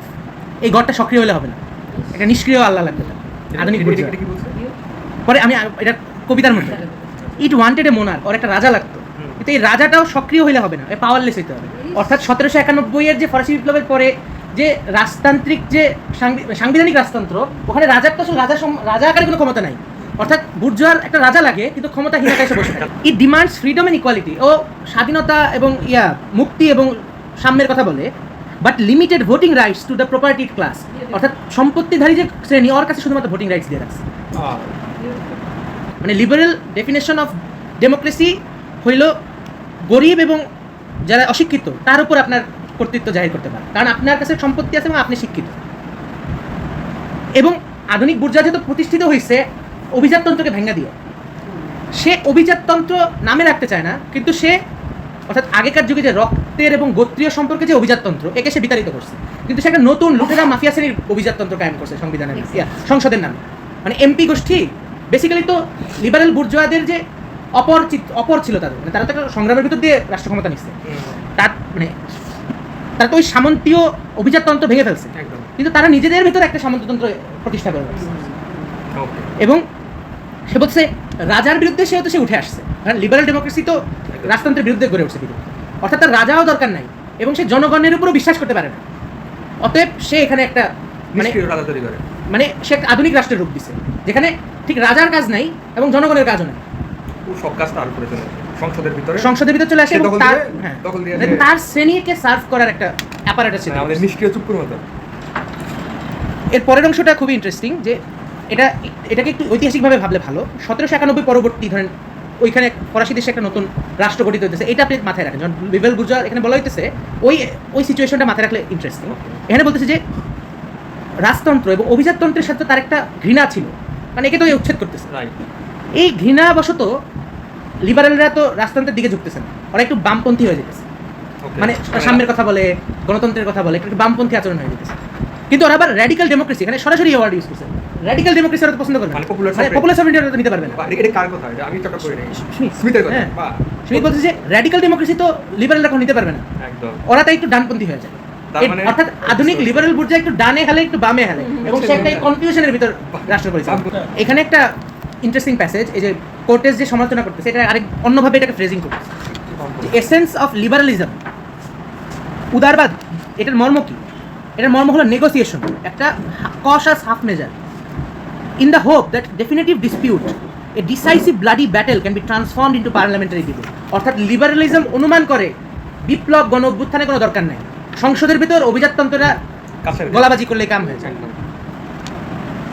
And permit the decision two B suspended for ever, অর্থাৎ এই যে সমাজের যে একটা ডিসাইসিভ ব্লাডি ব্যাটেল, সমাজের যে একটা সিদ্ধান্ত নির্ণয় করার যে একটা রক্তাক্ত যুদ্ধ, জনগণ লিপ্ত হয় যেখানে, এবং এর ধরে সে সিদ্ধান্ত নেয় তার কী লাগবে, সে কী রূপে দেখতে চায় নিজেকে, তার রাষ্ট্রের রূপটা কী, তার আকাঙ্ক্ষার কনক্রিট রূপটা কী, এই ডিসিশন থেকে এই পার্লামেন্টারি ডিবেটটাকে সবসময় পিছায় ধরে রাখে।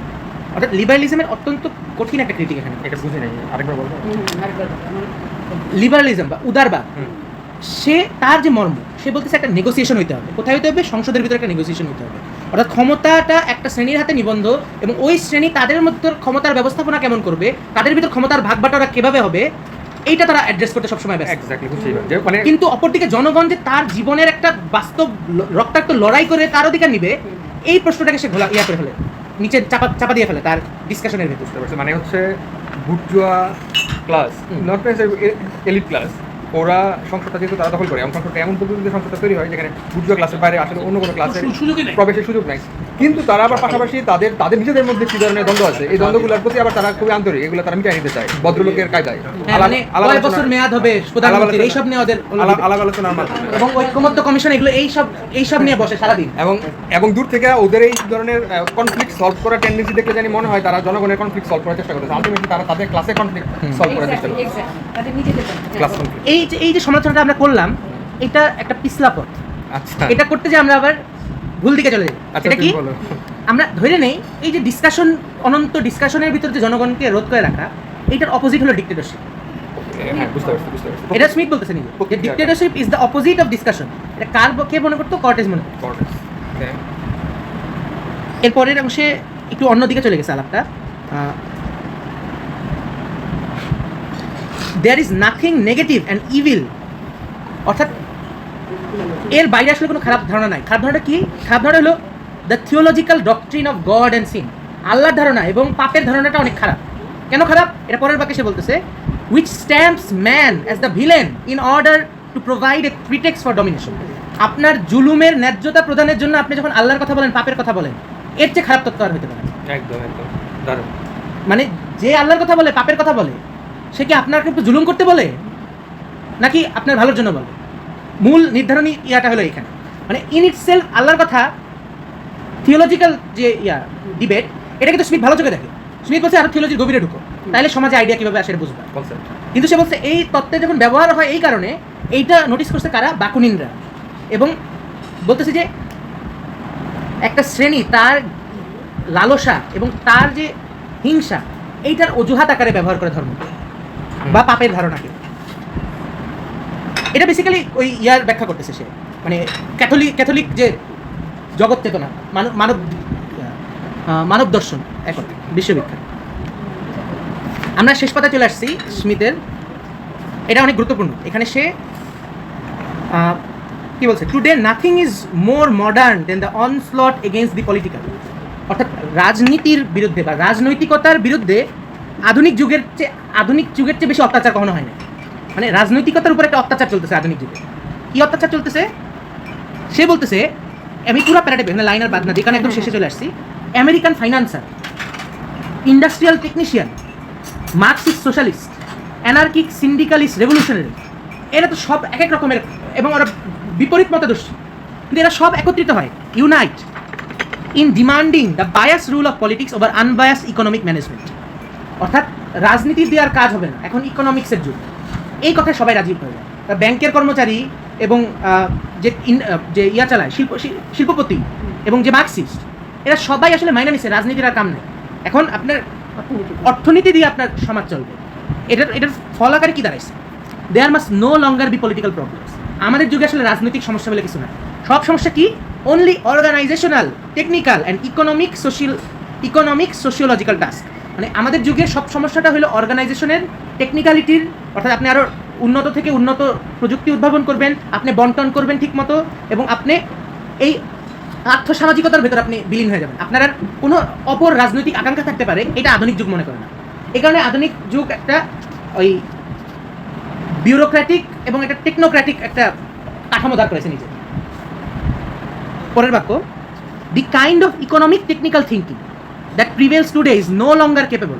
এই যে এক ধরনের কারিগরি এবং এক ধরনের অর্থনীতিবাদী, মূলত এটা তো ক্যাপিটালিজমের ব্যাখ্যা, তো আর কিছুর ব্যাখ্যা না। এটা তো 1922 সালে বসে ক্যাপিটালিজমের রূপ দেখতেছে। মেকানিক্যাল ইকোনমিক দৃষ্টিভঙ্গি। মার্কসিজম তো তার জগতের ব্যাখ্যা। মার্কসিজম যখন বলে ইকোনমি দ্বারা জগৎ নির্ধারিত হয়, সে তো ক্যাপিটালিজমের ভিতর বসে এই কথাটা বলে। আপনি তো মার্কসিজমকে দোষ দিলে হবে না। আমি দিচ্ছি না, আমি সমালোচনাটা অ্যাড্রেস করতেছি যে মার্কস শুধু মনে করছে যে জগতে অর্থনীতির সম্বন্ধ ছাড়া কিছু নাই। এটা কি মার্কসের দোষ না? মার্কস যে জগতের ব্যাখ্যা করছে, সেই জগৎ তো ক্যাপিটালিজম চলে আসছে সেই জগতে। তো এই কথা ছাড়া আর কথা বলার সুযোগটা ছিল না। কিন্তু তার সামনে স্মিথ বলতেছে, ওই যে পলিটিক্যাল ফোন, আচ্ছা রোমান ক্যাথলিক খোদ স্মিথ বলতেছে যে একমাত্র মার্কসই নির্ধারণ করতে পারছে এই জগতে দুইটা শ্রেণী, একটা হচ্ছে বুর্জোয়া, একটা প্রোলেতারিয়েট। দুইটাই হচ্ছে এই যে প্রযুক্তিগত যে উদ্ভাবন, তার ফল, ঠিক আছে, তার ফল। এটা কিন্তু শুধুমাত্র ইকোনমিক না, এইটা হচ্ছে মোর পলিটিক্যাল, যে কোনো ক্ষেত্রে যদি পলিটিক্যাল। এখন এই যে দুইটা শ্রেণী মার্কস আবিষ্কার করতে পারছে, এটাই হচ্ছে উনি বলতেছে এই কালে সবথেকে বড় উদ্ভাবন।